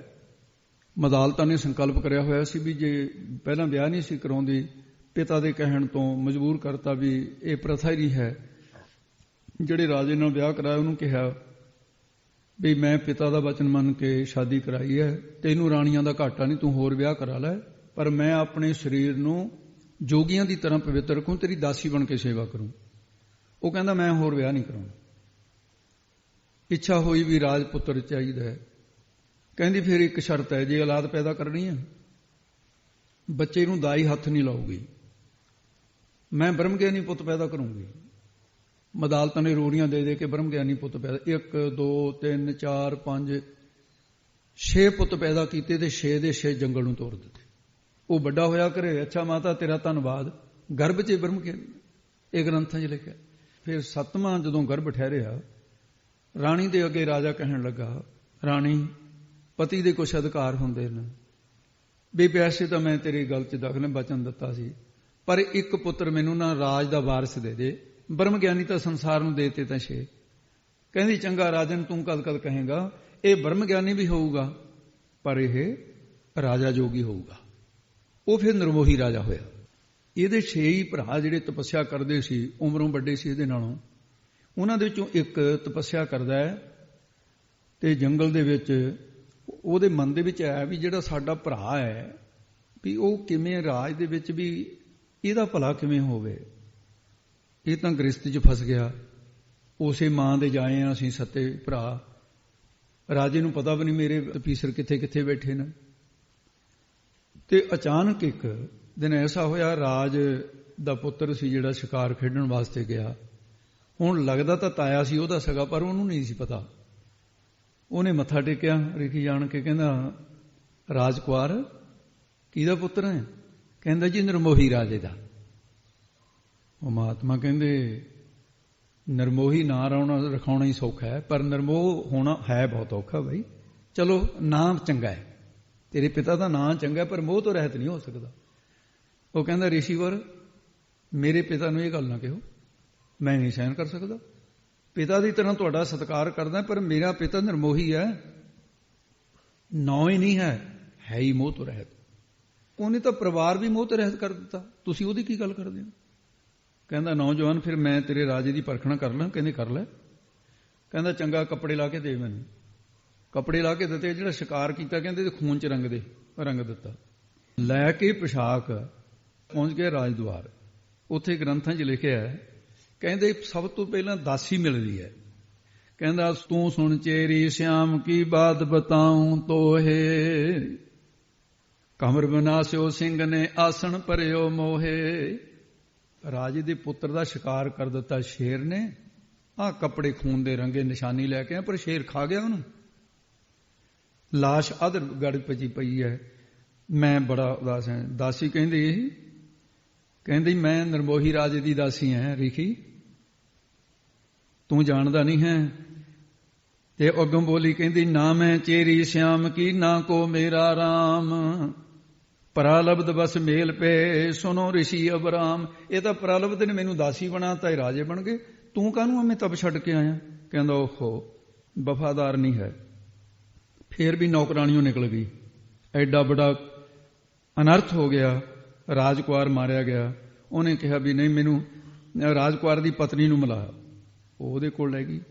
ਜਾ ਕੇ ਰਿਸ਼ੀ ਕਹਿੰਦਾ ਤੂੰ ਸੁਣ ਚਾਤਰ ਸੁੰਦਰੀ ਅਬਲਾ ਜੋਬਨਬਾਨ, ਦੇਵੀ ਬਾਹਨ ਦਲ ਮਲਿਓ ਤੁਮਰੋ ਸ੍ਰੀ ਭਗਵਾਨ। ਤੇਰਾ ਪਤੀ ਖਾ ਲਿਆ ਸ਼ੇਰ ਨੇ। ਇਹ ਸੁਣ ਕੇ ਰਾਜਕੁਮਾਰ ਦੀ ਪਤਨੀ ਨੇ ਉੱਤਰ ਦਿੱਤਾ, ਤਪਿਆ ਪੂਰਵ ਜਨਮ ਕੀ ਕਿਆ ਜਾਣਤ ਹੈ ਲੋਗ। ਤੂੰ ਵੀ ਉਹਨਾਂ ਲੋਕਾਂ 'ਚ ਹੋ ਗਿਆ, ਤੈਂ ਨਹੀਂ ਜਾਣੀ ਇਹ ਗੱਲ। ਮਿਲੇ ਕਰਮ ਬਸ ਆਨ ਹਮ ਅਬ ਵਿਦ ਕੀਨ ਵਿਜੋਗ। ਹੁਣ ਪਤੀ ਦਾ ਵਿਛੋੜਾ ਹੋ ਗਿਆ, ਕਦੇ ਮੇਲ ਹੋਇਆ ਤਾਂ ਸੰਸਾਰ ਦਾ ਕਰਤੱਵ ਹੈ। ਇਹ ਸੁਣ ਕੇ ਰਿਸ਼ੀ ਤਾਂ ਹੈਰਾਨ ਹੋ ਗਿਆ। ਕਹਿੰਦਾ ਇੱਥੇ ਸਾਰੀ ਬ੍ਰਹਮ ਗਿਆਨੀ ਨੇ। ਕਹਿੰਦਾ ਵੀ ਚਲੋ ਮਾਂ ਦੀ ਮਮਤਾ ਬੁਰੀ ਹੁੰਦੀ ਹੈ। ਕਹਿੰਦਾ ਮੈਨੂੰ ਮਹਾਰਾਣੀ ਨੂੰ ਮਿਲਾਓ। ਉਹਦੇ ਕੋਲ ਚਲਿਆ ਗਿਆ। ਜਾ ਕੇ ਕਹਿੰਦਾ ਵੀ ਪੁੱਤਰ ਦਾ ਵਿਛੋੜਾ ਬੜਾ ਬੁਰਾ ਹੁੰਦਾ ਹੈ। ਜਾ ਕੇ ਭੂਮਿਕਾ ਜੀ ਬੰਨੀ, ਕਹਿਣ ਲੱਗਿਆ ਮਾਤਾ ਤੁਹਾਡਾ ਪੁੱਤਰ ਸ਼ੇਰ ਨੇ ਖਾ ਲਿਆ, ਤੇ ਉਹ ਮੇਰੇ ਕੋਲ ਉਹਦੀ ਲਿਬੜੇ ਹੋਇਆ ਕੱਪੜੇ ਮੈਂ ਲੈ ਕੇ ਆ ਗਿਆ, ਤੇ ਸ਼ੇਰ ਨੇ ਖਾ ਲਿਆ ਸੜ ਵੀ। ਮੈਂ ਤਾਂ ਬਹੁਤ ਤੰਗ ਹੋਇਆ। ਤੇ ਅੱਗੋਂ ਫਿਰ ਰਾਣੀ ਬੋਲਦੀ ਹੈ। ਇਹਨੇ ਪਹਿਲਾਂ ਰਿਸ਼ੀ ਨੇ ਜਿਹੜਾ ਕਿਹਾ ਉਹ ਕਾਵਿ ਰਚਨਾ ਦੇ ਵਿੱਚ ਕਹਿੰਦੇ, ਰਾਣੀ ਤੁਮ ਕੋ ਬਿਪਤ ਅਤ ਸੁਤ ਖਾਇਓ ਮਿਰਗਰਾਜ, ਹਮਨੇ ਭੋਜਨ ਨਾ ਕੀਓ ਤਿਸ ਮਿਰਤ ਕੇ ਕਾਜ। ਮੈਂ ਭੋਜਨ ਨਹੀਂ ਛਕਿਆ, ਮੈਨੂੰ ਇਹ ਹਾਦਸਾ ਦੇਖ ਕੇ ਬੜੀ ਚੋਟ ਲੱਗੀ ਹੈ। ਤਾਂ ਹੁਣ ਮਾਂ ਨੇ ਰਿਸ਼ੀ ਦੇ ਪੁੱਤਰ ਦੀ ਮੌਤ, ਤੇ ਇਹ ਮਾਂ ਨੇ ਰਿਸ਼ੀ ਦੇ ਮੁਖ ਤੋਂ ਪੁੱਤਰ ਦੀ ਮੌਤ ਸੁਣੀ ਹੈ। ਫਿਰ ਉੱਤਰ ਕੀ ਦਿੱਤਾ, ਏਕ ਬਿਰਖ ਡਾਲੇ ਘਨੇ ਪੰਖੀ ਬੈਠੇ ਆਏ, ਪੌ ਫੁੱਟੀ ਪੀਰੀ ਪਈ ਉੱਡ ਉੱਡ ਚੌਦਿਸ ਜਾਏ। ਬਿਰਖੇ ਹੇਠ ਸਭ ਜੰਤ ਇਕੱਠੇ, ਗੁਰਬਾਣੀ 'ਚ ਲਿਖਿਆ ਨਾ, ਇੱਕ ਤੱਤੇ ਇੱਕ ਬੋਲੇ ਮਿੱਠੇ, ਅੱਜ ਤੋਂ ਦੁੱਧ ਪਿਆ ਉੱਠ ਚੱਲੇ ਜਿਉਂ ਜਿਉਂ ਔਧ ਬਿਹਾਣੀ। ਇਸ ਕਰਕੇ ਫਿਰ ਮਾਤਾ ਦਾ ਉੱਤਰ ਸੁਣ ਕੇ ਰਿਸ਼ੀ ਹੈਰਾਨ ਹੋ ਗਿਆ। ਕਹਿੰਦਾ ਵੀ ਹੁਣ ਰਾਜੇ ਕੋਲ ਚੱਲਦੇ ਆਂ, ਵੀ ਹੁਣ ਲੱਗਦਾ ਤਾਂ ਵੀ ਰਾਜਾ ਵੀ ਐਸੇ ਹੀ ਹੋਊਗਾ, ਜਿਹੜੇ ਐਸੇ ਨੌਕਰ ਰਾਣੀ ਨੂੰ ਸਾਰੇ। ਜਾ ਕੇ ਕਹਿੰਦਾ ਰਾਜਾ ਮੁਖ ਤੇ ਰਾਮ ਕਹੋ ਪਲ ਪਲ ਘੜੀ ਘੜੀ, ਸੁਤ ਖਾਇਓ ਮਿਰਗਰਾਜ ਨੇ ਮੇਰੇ ਪਾਸ ਮੜੀ। ਤੇਰਾ ਪੁੱਤਰ ਖਾ ਲਿਆ ਇਕਲੌਤਾ ਬੇਟਾ। ਪੁੱਤਰ ਦੀ ਮੌਤ ਸੁਣ ਕੇ ਰਾਜੇ ਨੇ ਬੜੀ ਧੀਰਜ ਸਹਿਤ ਕਿਹਾ, ਰਿਸ਼ੀ ਜਿਹੜਾ ਕੋ ਹੋਣਾ ਸੀ ਹੋ ਗਿਆ, ਤੂੰ ਕਾਹਨੂੰ ਤਪ ਛੱਡੀ ਫਿਰਦਾ? ਕਿਸੇ ਦਾ ਪੁੱਤਰ ਮਰੇ, ਕਿਸੇ ਦਾ ਜਿਉਂਦੇ, ਤੂੰ ਘਰ ਵਾਰਾ ਸਨੇਹ ਦੇਣ ਵਾਸਤੇ ਹੀ ਛੱਡਿਆ, ਮਰਿਆਂ ਦੀਆਂ ਖਬਰਾਂ ਦੇਣ ਵਾਸਤੇ ਹੀ ਆ ਤੂੰ ਬੰਦਗੀ ਕਰੇ ਤਾਂ ਪ੍ਰਲਬਧ ਇੰਨੀ ਹੋ ਸੀ ਉਹਦੀ। ਇਹ ਖਬਰ ਦੇਣ ਲਈ ਤੈਨੂੰ ਨਹੀਂ ਸੀ ਆਉਣਾ ਚਾਹੀਦਾ। ਤੂੰ ਸੰਤ ਹੈ। ਇਹ ਸੰਸਾਰ ਮੁਸਾਫਰਖਾਨਾ ਹੈ, ਕੋਈ ਆਉਂਦਾ ਹੈ, ਕੋਈ ਜਾਂਦਾ ਹੈ। ਤੇ ਇਹ ਬੜੇ ਸਹਿਜ ਧੀਰ ਦੇ ਨਾਲ ਰਾਜੇ ਨੇ ਕਿਹਾ, ਤਪਿਆ ਤਪ ਕਿਉਂ ਛੋੜਿਓ, ਇਹਾਂ ਤਨਕ ਨਹੀਂ ਸੋਗ, ਬਾਸਾ ਜਗਤ ਸਰਾਏ ਕਾ ਸਭੀ ਮੁਸਾਫਰ ਲੋਗ। ਇਹ ਤਾਂ ਮੁਸਾਫਰਖਾਨਾ ਹੈ। ਤੋ ਇਸ ਕਰਕੇ ਰਿਸ਼ੀ ਦਾ ਸਿਰ ਝੁਕ ਗਿਆ। ਰਾਜੇ ਨੂੰ ਨਮਸਕਾਰ ਕੀਤੀ ਕਿ ਖਿਮਾ ਮੰਗਦਿਆਂ ਹੋਇਆਂ ਕਹਿਣ ਲੱਗਿਆ, ਰਾਜਨ ਅੱਜ ਮੈਂ ਤੈਨੂੰ ਨਮਸਕਾਰ ਕਰਦਾ, ਮੈਂ ਤੇਰਾ ਵੱਡਾ ਭਰਾ। ਮੈਂ ਸੋਚਿਆ ਸੀ ਮਾਂ ਨੇ ਸਾਨੂੰ ਇਹ ਬ੍ਰਹਮ ਗਿਆਨੀ ਨਹੀਂ ਬਣਾਇਆ, ਮਾਂ ਨੇ ਤੈਨੂੰ ਵੀ ਬ੍ਰਹਮ ਗਿਆਨੀ ਬਣਾਇਆ ਹੈ। ਤੇਰਾ ਰਾਜਕੁਮਾਰ ਸਹੀ ਸਲਾਮਤ ਹੈ, ਮੈਂ ਜਾ ਕੇ ਭੇਜ ਦੇਣਾ। ਮੈਂ ਤਾਂ ਤੇਰੀ ਪ੍ਰੀਖਿਆ ਕਰਨ ਵਾਸਤੇ ਆਇਆ ਸੀ। ਸੱਚਮੁੱਚ ਤੂੰ ਨਿਰਮੋਹ ਹੈ। ਤੇ ਰਿਸ਼ੀਆਂ ਨੂੰ ਇਹ ਦੁਰਲੱਭ ਹੈ ਅਵਸਥਾ ਜਿਹੜੀ ਤੈਨੂੰ ਮਿਲ ਗਈ। ਖੁਸ਼ੀ ਦੀ ਗੱਲ ਇਹ ਹੈ। ਤੇ ਤੁਹਾਨੂੰ ਪਰਖਣ ਵਾਸਤੇ ਕਿਹਾ ਸੀ। ਉੱਥੇ ਫਿਰ ਰਾਜੇ ਦੇ ਸਾਹਮਣੇ ਕਹਿੰਦਾ ਹੈ ਸੰਤ, ਕਿਆ ਰਾਜਾ ਕਿਆ ਰੰਕ ਹੈ, ਕੌਣ ਤਪੀ ਸੰਨਿਆਸ, ਜਾਂ ਪ੍ਰਭੂ ਕਿਰਪਾ ਕਰੇ ਤਾਂ ਕਿ ਹਿਰਦੇ ਪ੍ਰਗਾਸ। ਉਹਦੇ ਹਿਰਦੇ ਪ੍ਰਕਾਸ਼ ਹੋ ਜਾਂਦਾ। ਰਿਸ਼ੀ ਨੇ ਸੋਚਿਆ ਵੀ ਹੁਣ ਬਾਕੀ ਤਾਂ ਇਮਤਿਹਾਨ ਲੈ ਲਿਆ ਸਾਰਿਆਂ ਦਾ, ਵੀ ਹੁਣ ਰਾਜਕੁਮਾਰ ਦਾ ਵੀ ਇਮਤਿਹਾਨ ਲੈ ਲਈਏ। ਤੇ ਜਾ ਕੇ ਮੂੰਹ ਜਾ ਲਮਕਾ ਕੇ ਕਹਿੰਦਾ, ਰਾਜਕੁਮਾਰ ਬੜੀ ਦੁੱਖ ਦੀ ਗੱਲ ਹੈ। ਕੀ ਹੋਇਆ? ਕਹਿੰਦਾ ਵੀ ਤੇਰੇ ਆਉਣ ਤੋਂ ਬਾਅਦ ਤੁਹਾਡੇ ਤਾਂ ਐਸੀ ਵਿਪਤਾ ਪੈ ਗਈ, ਕੋਈ ਰਾਜਾ ਚੜਾਈ ਕਰ ਗਿਆ ਕਿ ਤੁਹਾਡਾ ਤਾਂ ਸਾਰੇ ਟੱਬਰ ਮਾਰ ਦਿੱਤਾ ਤੇ ਰਾਜ ਵੀ ਖੋਲਿਆ। ਕਹਿੰਦਾ ਅੱਛਾ ਹੋ ਗਿਆ ਐਸਾ? ਕਹਿੰਦੇ ਹੋ ਗਿਆ। ਇਹ ਜਿਹੜਾ ਕੁਝ ਕਿਹਾ ਸੀ, ਕਹਿੰਦੇ ਸੋਨ ਨਿਰਪਨੰਦਨ ਬਾਤ ਮਮ ਮਹਾ ਸੋਗ ਕੀ ਖਾਨ। ਬਹੁਤ ਵੱਡੇ ਸੋਗ ਦੀ ਗੱਲ ਹੈ। ਨਿਕਸੇ ਪਾਛੇ ਜੁੱਧ ਮੈਂ ਭਈ ਤਬ ਕੁਲ ਕੀ ਹਾਨ। ਤੇਰੀ ਸਾਰੀ ਕੁਲ ਮਾਰੀ ਗਈ। ਪਿਤਾ ਦੀ ਮੌਤ, ਮਾਤਾ ਦੀ ਮੌਤ, ਪਰਿਵਾਰ ਦੀ ਮੌਤ ਸੁਣ ਕੇ ਬੋਲਿਆ, ਇੱਕ ਦਿਨ ਲੋਗ ਕੁਟੰਬ ਕੇ ਆਖਰ ਵਿਛੜਨ ਹੋਏ, ਤਾਂ ਤੇ ਹਮ ਪਹਿਲੇ ਤਜੇ ਸੰਗ ਨਾ ਕਬਹੂ ਕੋਏ। ਚੰਗਾ ਹੋਇਆ ਸੀ ਮੈਂ ਤਾਂ ਪਹਿਲਾਂ ਹੀ ਛੱਡ ਆਇਆ, ਇੱਕ ਦਿਨ ਤਾਂ ਛੱਡਣੀ ਸੀ। ਚਲਤੇ ਮਾਰਗ ਏਕ ਮੈਂ ਮਿਲੇ ਬਟਾਊ ਸਾਧ। ਬਟਾਊ ਕਹਿੰਦੇ ਨੇ ਰਾਹੀ ਨੂੰ ਜਿਹੜਾ ਨਾਲ ਮਿਲ ਜਾਏ। ਭਾਵੇਂ ਅਬ ਹੀ ਵਿਛੜੇ ਭਾਵੇਂ ਕੋਸ 50। ਉਹ ਰਾਹੀ ਨਹੀਂ ਤਾਂ ਵਿਛੜਨਾ, ਭਾਵੇਂ ਹੁਣ ਵਿਛੜ ਜਾਏ 50 ਕੋਹਾਂ ਤੇ ਵਿਛੜ ਜਾਏ। ਕਿਆ ਕਹੀਏ ਕਿਆ ਛੋੜੀਏ ਥੋੜੇ ਜੀਵਨ ਕਾਜ, ਛੋੜ ਛੋੜ ਸਭ ਜਾਤ ਹੈ ਧਨ ਅਰ ਬੰਧੂ ਰਾਜ। ਇਸ ਪ੍ਰਕਾਰ ਇਸ ਤਰ੍ਹਾਂ ਦੇ ਅਣਗਿਣਤ ਹੀ ਜੋ ਮੋਹ ਨੂੰ ਚਕਨਾਚੂਰ ਕਰਨ ਵਾਲੇ ਨੇ। ਇੱਥੇ ਮੂੰਹ ਦਾ ਅਰਥ ਮੋਹ ਕਰਨਾ। ਤੇ ਇਸ ਪ੍ਰਕਾਰ ਇਹ ਗਿਣਤੀ ਕੀਤੀ ਹੈ। ਸਖ ਮੋਨ ਲਿਵ ਲਾਏ ਤਾਰ। ਗਿਣਤੀ ਤੋਂ ਰਹਿਤ ਮੌਨ ਧਾਰੀ ਪੁਰਸ਼ਨ ਤੇਲ ਧਾਰਾ ਵਾਂਗੂ ਲਈ ਵਿਰਤੀ ਲਾਈ ਰੱਖਦੇ। ਅਣਗਿਣਤ ਹੀ ਮੌਨ ਧਾਰਨ ਦੇ ਢੰਗ, ਅਣਗਿਣਤ ਹੀ ਮੌਨ ਧਾਰਨ ਦੇ ਵਿਧੀਆਂ ਦੱਸਣ ਵਾਲੇ ਗ੍ਰੰਥ, ਅਣਗਿਣਤ ਪ੍ਰਕਾਰ ਦਾ ਹੀ ਮੌਨ ਦਾ ਫਲ, ਅਣਗਿਣਤ ਪ੍ਰਕਾਰ ਦੇ ਹੀ ਉਹ ਮੌਨ ਹੈ। ਜਿਵੇਂ ਗੁੰਗ ਮੌਨ, ਜੜ ਮੌਨ, ਕਾਸ਼ਟ ਮੌਨ ਤੇ ਗਿਆਨ ਮੌਨ ਮੰਨਿਆ। ਵਿਚਾਰ ਮਾਲਾ ਚ ਸਾਰਾ ਹੀ ਆਉਂਦਾ ਵਿਦਾਨ ਦੇ ਗ੍ਰੰਥਾਂ ਚ। ਗੁੰਗ ਮੌਨ ਕਹਿੰਦੇ ਜਨਮ ਤੋਂ ਹੀ ਗੁੰਗਾ ਹੋਵੇ, ਬੋਲਣ ਦੀ ਸਮਰੱਥਾ ਹੀ ਨਹੀਂ, ਬਿਮਾਰੀ ਦੇ ਕਾਰਨ ਬੋਲਣ ਦੀ ਸਮਰੱਥਾ ਨਾ ਹੋਵੇ, ਉਹਨੂੰ ਗੁੰਗ ਮੌਨ ਕਹਿੰਦੇ। ਜੜ ਮੌਨ ਜਿਹੜੀ ਮੂਰਖਤਾਈ ਕਰਕੇ ਚਤੁਰ ਪੁਰਸ਼ਾਂ ਦੇ ਅੱਗੇ ਗੁੰਗਾ ਹੋ ਕੇ ਬਹਿ ਜਾਣਾ, ਉਤਰੇ ਨਾ ਆਉਣਾ, ਇਹਨੂੰ ਜੜ ਮੌਨ ਕਹਿੰਦੇ ਨੇ। ਕਾਸ਼ਟ ਮੌਨ, ਕਾਸ਼ਟ ਲੱਕੜ ਨੂੰ ਕਹਿੰਦੇ ਨੇ। ਲੱਕੜ ਦੀ ਤਾਂ ਕਠੋਰ ਸੁਭਾਅ ਕਰਕੇ ਵੀ ਜੀਵ ਨੂੰ ਕਾਬੂ ਰੱਖਣਾ, ਬੋਲਣਾ ਹੀ ਨਹੀਂ, ਉਹਦੇ ਕਰਕੇ ਸਿਲੇ ਕੱਟਦੇ ਨੇ, ਕੋਈ ਕੁਛ ਕਰਦਾ, ਇਹ ਕਾਸ਼ਟ ਮੌਨ ਹੈ। ਗਿਆਨ ਮੌਨ ਗਿਆਨ ਅਵਸਥਾ ਨੂੰ ਪ੍ਰਾਪਤ ਕਰਕੇ ਤੇ ਮੈਂ ਮੇਰੀ ਵਰਗੇ ਸੰਕਲਪਾਂ ਨੂੰ ਮਿਟਾ ਦੇਣਾ, ਗਿਆਨ ਮੌਨ ਹੈ। ਮਨ ਦਾ ਚੁੱਪ ਕਰ ਜਾਣਾ। ਵਿਚਾਰ ਮਾਲਾ ਦੇ ਵਿੱਚ ਇਹ ਕਥਨ ਆਉਂਦਾ ਹੈ, ਯਹ ਮੈਂ ਮਮ ਯਹ ਨਾਹਿ ਮਮ ਸਭ ਵਿਕਲਪ ਭੈ ਸ਼ੀਨ, ਪਰਮਾਤਮਾ ਪੂਰਨ ਸਕਲ ਜਾਨ ਮੌਨ ਤਾਲੀਨ। ਇਉਂ ਬਹੁਤ ਪ੍ਰਕਾਰ ਦੇ ਹਨ। ਕੁਦਰਤ ਕਵਣ ਕਹਾ ਵਿਚਾਰ। ਸਿੱਧੋ ਉਸ ਪਰਮਾਤਮਾ ਦੀ ਕੁਦਰਤ ਸ਼ਕਤੀ ਦਾ ਵਿਚਾਰ ਕਵਣ ਕਿੰਨਾ ਕੁ ਕੀਤਾ ਜਾਵੇ। ਕਿਹਾ ਨਹੀਂ ਜਾ ਸਕਦਾ। ਕਿੰਨਾ ਕੁ ਕਹੀਏ, ਉਹ ਤਾਂ ਕਿਹਾ ਨਹੀਂ ਜਾ ਸਕਦਾ। ਕੁਦਰਤ ਸ਼ਕਤੀ ਕਵਣ ਕੀ ਚੀਜ਼ ਹੈ ਜੋ ਉਸ ਪ੍ਰਭੂ ਦੇ ਵਿਚਾਰ ਨੂੰ ਕਹਿ ਸਕੇ। ਵਾਰਿਆ ਨਾ ਜਾਵਾ ਏਕ ਵਾਰ। ਸੱਚ ਇਹ ਹੈ ਕਿ ਉਸ ਪ੍ਰਭੂ ਦੇ ਜਸ ਦਾ ਏਕ ਵਾਰ, ਇੱਕ ਬਾਲ ਰੋਮ ਮਾਤਰ ਵੀ ਵਾਰਿਆ ਵਰਣਨ ਨਹੀਂ ਕੀਤਾ ਜਾ ਸਕਦਾ। ਜੋ ਤੁਧ ਭਾਵੈ ਸਾਈ ਭਲੀ ਕਾਰ। ਇਸ ਕਰਕੇ ਸਿੱਧੋ ਜਿਉਂ ਬੇਨਤੀ ਕਰੀਏ ਵਾਹਿਗੁਰੂ ਨੂੰ ਕਿ ਸਾਨੂੰ ਤੂੰ ਆਪਣੀ ਰਜ਼ਾ ਵਿੱਚ ਰੱਖ, ਜੋ ਤੁਧ ਕੀ ਤੁਹਾਨੂੰ ਭਾਵੇਂ ਭਾਉਂਦੀ ਹੈ, ਉਹੀ ਕਾਰ ਭਰੀ ਕੀ ਚੰਗੀ ਹੈ ਜੇ। ਤੂੰ ਸਦਾ ਸਲਾਮਤ ਨਿਰੰਕਾਰ, ਇਹ ਨਿਸ਼ਚਾ ਕਰੀਏ ਹੈ ਨਿਰੰਕਾਰ, ਤੂੰ ਸਦਾ ਕੀਏ ਹਮੇਸ਼ਾ ਹੀ ਤਿੰਨਾਂ ਕਾਲਾਂ ਦੀ ਜੋ ਸਲਾਮਤ ਹੈ, ਆਦਿ ਸੱਚ ਜੁਗਾਦ ਸੱਚ ਹੈ, ਪੀ ਸੱਚ ਨਾਨਕ ਹੋਸੀ ਪੀ ਸੱਚ। ਤੇ ਇਸੇ ਪ੍ਰਕਾਰ ਹੁਣ ਸਤਿਗੁਰੂ ਮਹਾਰਾਜ ਸਾਹਿਬ ਜੀ ਇਸੇ ਸ਼ਬਦ ਦੁਆਰਾ ਜਿਹੜਾ ਦੂਸਰਾ ਅਰਥ ਹੈ ਉਹ ਸਿੱਖ ਮੁਖ ਦੁਆਰਾ ਪ੍ਰਸ਼ਨ, ਜਿਵੇਂ ਸਿੱਧਾਂ ਦੇ ਸਿੱਖਾਂ ਨੂੰ ਸਿੱਖਿਆ ਦੇਣ ਵਾਸਤੇ ਮਹਾਰਾਜ ਸਾਹਿਬ ਜੀ ਨੇ ਇਹ ਉੱਤਰ ਦੇ ਵਿੱਚ ਜਿਵੇਂ ਸਿੱਖਾਂ ਨੇ ਪ੍ਰਸ਼ਨ ਕੀਤਾ ਗਰੀਬ ਨਵਾਜ, ਉਹ ਪ੍ਰਭੂ ਦਾ ਜਪ ਦਾ ਮਹਾਤਮ ਦੱਸੋ ਕੀ ਹੈ। ਤੇ ਉੱਤਰ ਵਿੱਚ ਫਿਰ ਗੁਰੂ ਨਾਨਕ ਸਾਹਿਬ ਜੀ ਨੇ ਕਹਿੰਦੇ ਲੈ ਭਾਈ ਜਪ ਦਾ ਮਹਾਤਮ ਸੁਣੋ। ਅਸੰਖ ਜਪ ਅਸੰਖ ਭਾਵ, ਇੱਥੇ ਅਸੰਖ ਅਣਗਿਣਤ ਰੂਪ ਕੌਣ, ਇੱਥੇ ਪਰਮਾਤਮਾ ਤੇ ਅਰਥ ਲਾਉਣਾ ਹੈ। ਅਰਥ ਇਹ ਅਣਗਿਣਤ, ਪਰਮਾਤਮਾ ਕਿਸੇ ਗਿਣਤੀ 'ਚ, ਉਹਨੂੰ ਗਿਣਤੀ 'ਚ ਨਹੀਂ ਨਾ ਕੋਈ ਗਿਣਤੀ ਕੀਤੀ ਤਾਂ ਅੰਤ ਹੋ ਗਿਆ। ਅਣਗਿਣਤ ਰੂਪ ਪਰਮਾਤਮਾ, ਉਸ ਵਾਹਿਗੁਰੂ ਦੇ ਨਾਮ ਨੂੰ ਜਿਨ੍ਹਾਂ ਨੇ ਜਪਿਆ ਉਹਨੂੰ ਅਸੰਖ ਅਣਗਿਣਤ ਰੂਪੀ ਪਰਮਾਤਮਾ ਆਪਣਾ ਭਾਵ ਕਹੀਏ ਪਿਆਰ, ਭਾਵ ਕਹੀਏ ਗਿਆਨ, ਇਹ ਬਖਸ਼ ਦਿੰਦਾ ਹੈ। ਅਣਗਿਣਤ ਜੀਵ ਉਸ ਨੂੰ ਭਾਵ ਕਹੀਏ ਪ੍ਰੇਮ ਕਰਦੇ ਹਨ। ਅਸੰਖ ਪੂਜਾ ਅਸੰਖ ਤਪਤਾ, ਜਿਸ ਨੇ ਉਸ ਅਸੰਖ ਅਣਗਿਣਤ ਰੂਪ ਪਰਮਾਤਮਾ ਨੂੰ ਜਪਿਆ ਤੇ ਮਾਨੋ ਉਸ ਨੇ ਸਰਬ ਪ੍ਰਕਾਰ ਦੀ ਪੂਜਾ ਕਰ ਲਈ ਤੇ ਉਹਨੇ ਅਣਗਿਣਤ ਪਰਮਾਤਮਾ ਦੇ ਨਾਮ ਜਪਣ ਕਰਕੇ ਉਹਦਾ ਤਪ ਤਾ ਲਿਆ, ਅਣਗਿਣਤ ਪ੍ਰਕਾਰ ਦੇ ਤਪ ਦਾ ਫਲ ਵੀ ਉਹਨੂੰ ਮਿਲ ਗਿਆ।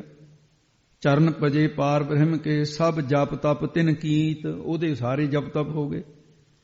ਰਾਜਸੀ ਤਪ ਇੰਦਰੀਆਂ ਨੂੰ ਦਮਨ ਕਰਨਾ, ਇਹ ਰਾਜਸੀ ਤਪ ਹੈ। ਤਾਮਸੀ ਤਪ ਜਲ ਧਾਰੇ ਧੂਣੀਆਂ ਤਾਪਣੀਆਂ, ਸ਼ਾਂਤ ਕੀ ਤਪ ਸਤਸੰਗਤ ਦੁਆਰਾ ਕਥਾ ਕੀਰਤਨ ਸੁਣਨਾ ਹੀ ਜਾਂ ਕਰਨੀ, ਇਹ ਸ਼ਾਂਤ ਕੀ ਤਪ ਹੈ ਜਿਹੜੀ ਇਸ ਵੇਲੇ ਕਰ ਰਹੇ ਹੋ ਤੁਸੀਂ।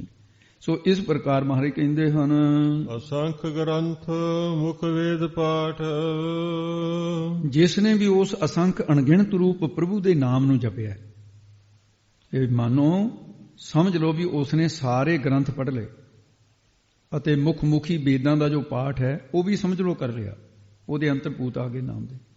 ਮੁੱਖ ਮੁਖੀ ਪ੍ਰਭੂ ਦੇ ਵੇਦ ਜਾਣ ਲਿਆ ਕਿ ਪਰਮਾਤਮਾ ਹੀ ਮੁਖੀ ਹੈ, ਉਹਦੇ ਮੁਖ ਜੋ ਪੈਦਾ ਹੋਏ ਨੇ।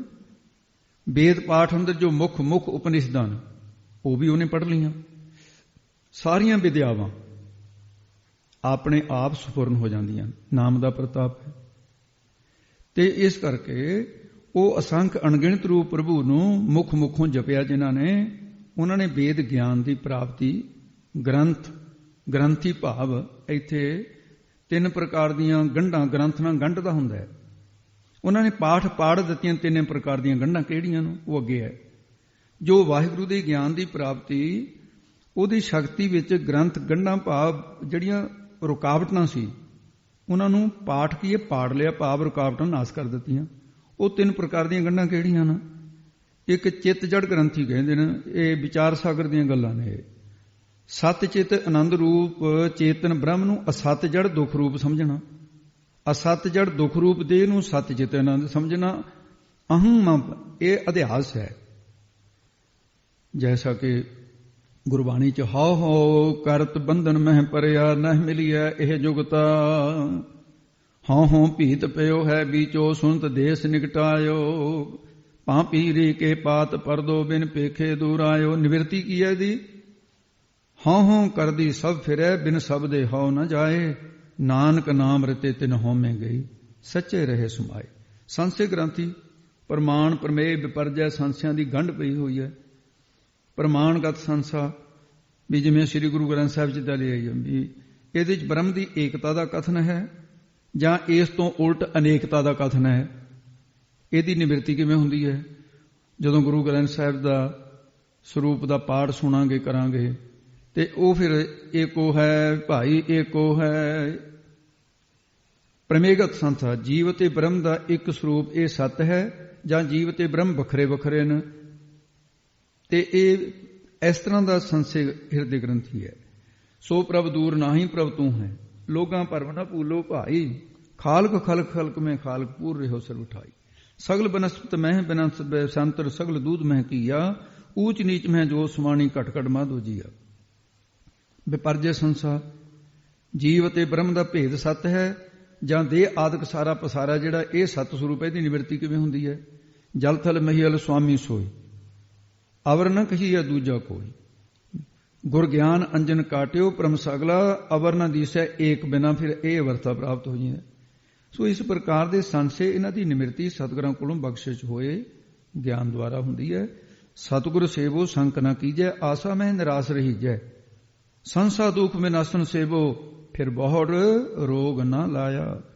ਸਗਲ ਤਿਆਗ ਗੁਰ ਸਰਨੀ ਆਇਆ ਮਿਟੇ ਅੰਦੇਸੇ ਨਾਨਕ ਸੁਖ ਪਾਇਆ। ਐ ਮਿਟਦੇ ਨੇ ਕਰਮ ਗ੍ਰੰਥੀ ਗੰਢ ਕਿਹਨੂੰ ਕਹਿੰਦੇ ਨੇ? ਕਰਤਾ ਤੇ ਭੋਗਤਾ ਦੀ ਗੰਢ। ਵਿਚਾਰਨਾ ਕਿ ਮੈਂ ਕਰਤਾ ਹਾਂ, ਮੈਂ ਹੀ ਭੋਗ ਰਿਹਾ ਹਾਂ, ਮੈਂ ਪਿੱਛੇ ਕਰਮ ਕੀਤੇ, ਉਹਨਾਂ ਦਾ ਫਲ ਮੈਂ ਅਗਲੇ ਜਨਮ 'ਚ ਭੋਗੂੰਗਾ। ਤਨ ਮੇਰਾ ਸੰਪੈਸਾ ਮੇਰੀ ਬਾਗ ਮਿਲਕ ਸਭ ਜਾਏ। ਦੇਵਨਹਾਰਾ ਵਿਸਾਰਿਓ ਠਾਕਰ ਖਿਨ ਮੈਂ ਹੋਤ ਪਰਾਏ। ਹਉ ਸੰਚੋ ਹਉ ਖਾਟਤਾ ਸਗਲੀ ਅਵਧ ਵਿਹਾਨੀ। ਜਾਂ ਹਉ ਬੰਦੋ ਹਉ ਸਾਧੋ ਬੈਰ ਹਮਰੀ ਭੂਮ ਕੌਣ ਘਾਲੇ ਪੈਰ। ਨਿਵਰਤੀ ਕਿਵੇਂ ਹੁੰਦੀ ਹੈ ਇਹਦੀ? ਇਹ ਕਰਮ ਗ੍ਰੰਥੀ ਦੀ ਨਿਵਰਤੀ ਹੁੰਦੀ ਹੈ। ਆਪਨ ਤਨਨ ਹੀ ਕਾਕੋ ਗਰਬਾ ਰਾਜ ਮਿਲਖ ਨਹੀਂ ਆਪਨ ਦਰਬਾ। ਆਪਨ ਨਹੀਂ ਕਾਕੋ ਲਪਟਾਇਓ ਆਪਨ ਨਾਮ ਸਤਿਗੁਰ ਤੇ ਪਾਇਓ। ਇਸ ਪ੍ਰਕਾਰ ਕਥਨ ਹੈ ਵੀ ਇਹ ਸੰਸੇ ਇਹੋ ਨਿਮਰਤ ਹੋ ਜਾਂਦੇ ਨੇ। ਅਸੰਖ ਜੋਗ ਮਨ ਰਹਿ ਉਦਾਸ। ਤੇ ਜਿਸਨੇ ਵੀ ਉਸ ਅਸੰਖ ਅਣਗਿਣਤ ਰੂਪ ਵਾਹਿਗੁਰੂ ਦੇ ਨਾਮ ਨੂੰ ਜਪਿਆ ਉਹਨੇ ਮਾਨੋ ਸਾਰ ਪ੍ਰਕਾਰ ਦੇ ਯੋਗ ਕਰ ਲਏ। ਤੇ ਜਿਵੇਂ ਭਗਵਾਨ ਕ੍ਰਿਸ਼ਨ ਜੀ ਨੇ ਤੇ ਕਥਨ ਕੀਤਾ ਆਤਮਨੀ ਪਰਮਾਤਮਨੀ ਜੁਜੰਤੀ ਸਾਜੋਗਾ। ਹੈ ਅਰਜਨ ਤੇ ਇਸ ਪ੍ਰਕਾਰ ਦਾ ਜਿਹੜਾ ਉਪਦੇਸ਼ ਦਿੰਦਿਆਂ ਹੋਇਆਂ ਕਿ ਯੋਗ ਨਾਮ ਜੁੜਨ ਦਾ ਆਤਮਾ ਪਰਮਾਤਮਾ ਨੂੰ ਇੱਕ ਰੂਪ ਜਾਂ ਆਤਮਾ ਪਰਾਤਮਾ ਏਕੋ ਕਰੈ ਅੰਤਰ ਕੀ ਦੁਬਿਧਾ ਅੰਤਰ ਭਰੈ। ਇਸੇ ਦਾ ਸਿਧਾਂਤ ਹੈ ਆਤਮਨੇ ਪਰਮਾਤਮਨੇ ਜੁਜੰਤੀ ਸਾਜੋਗਾ।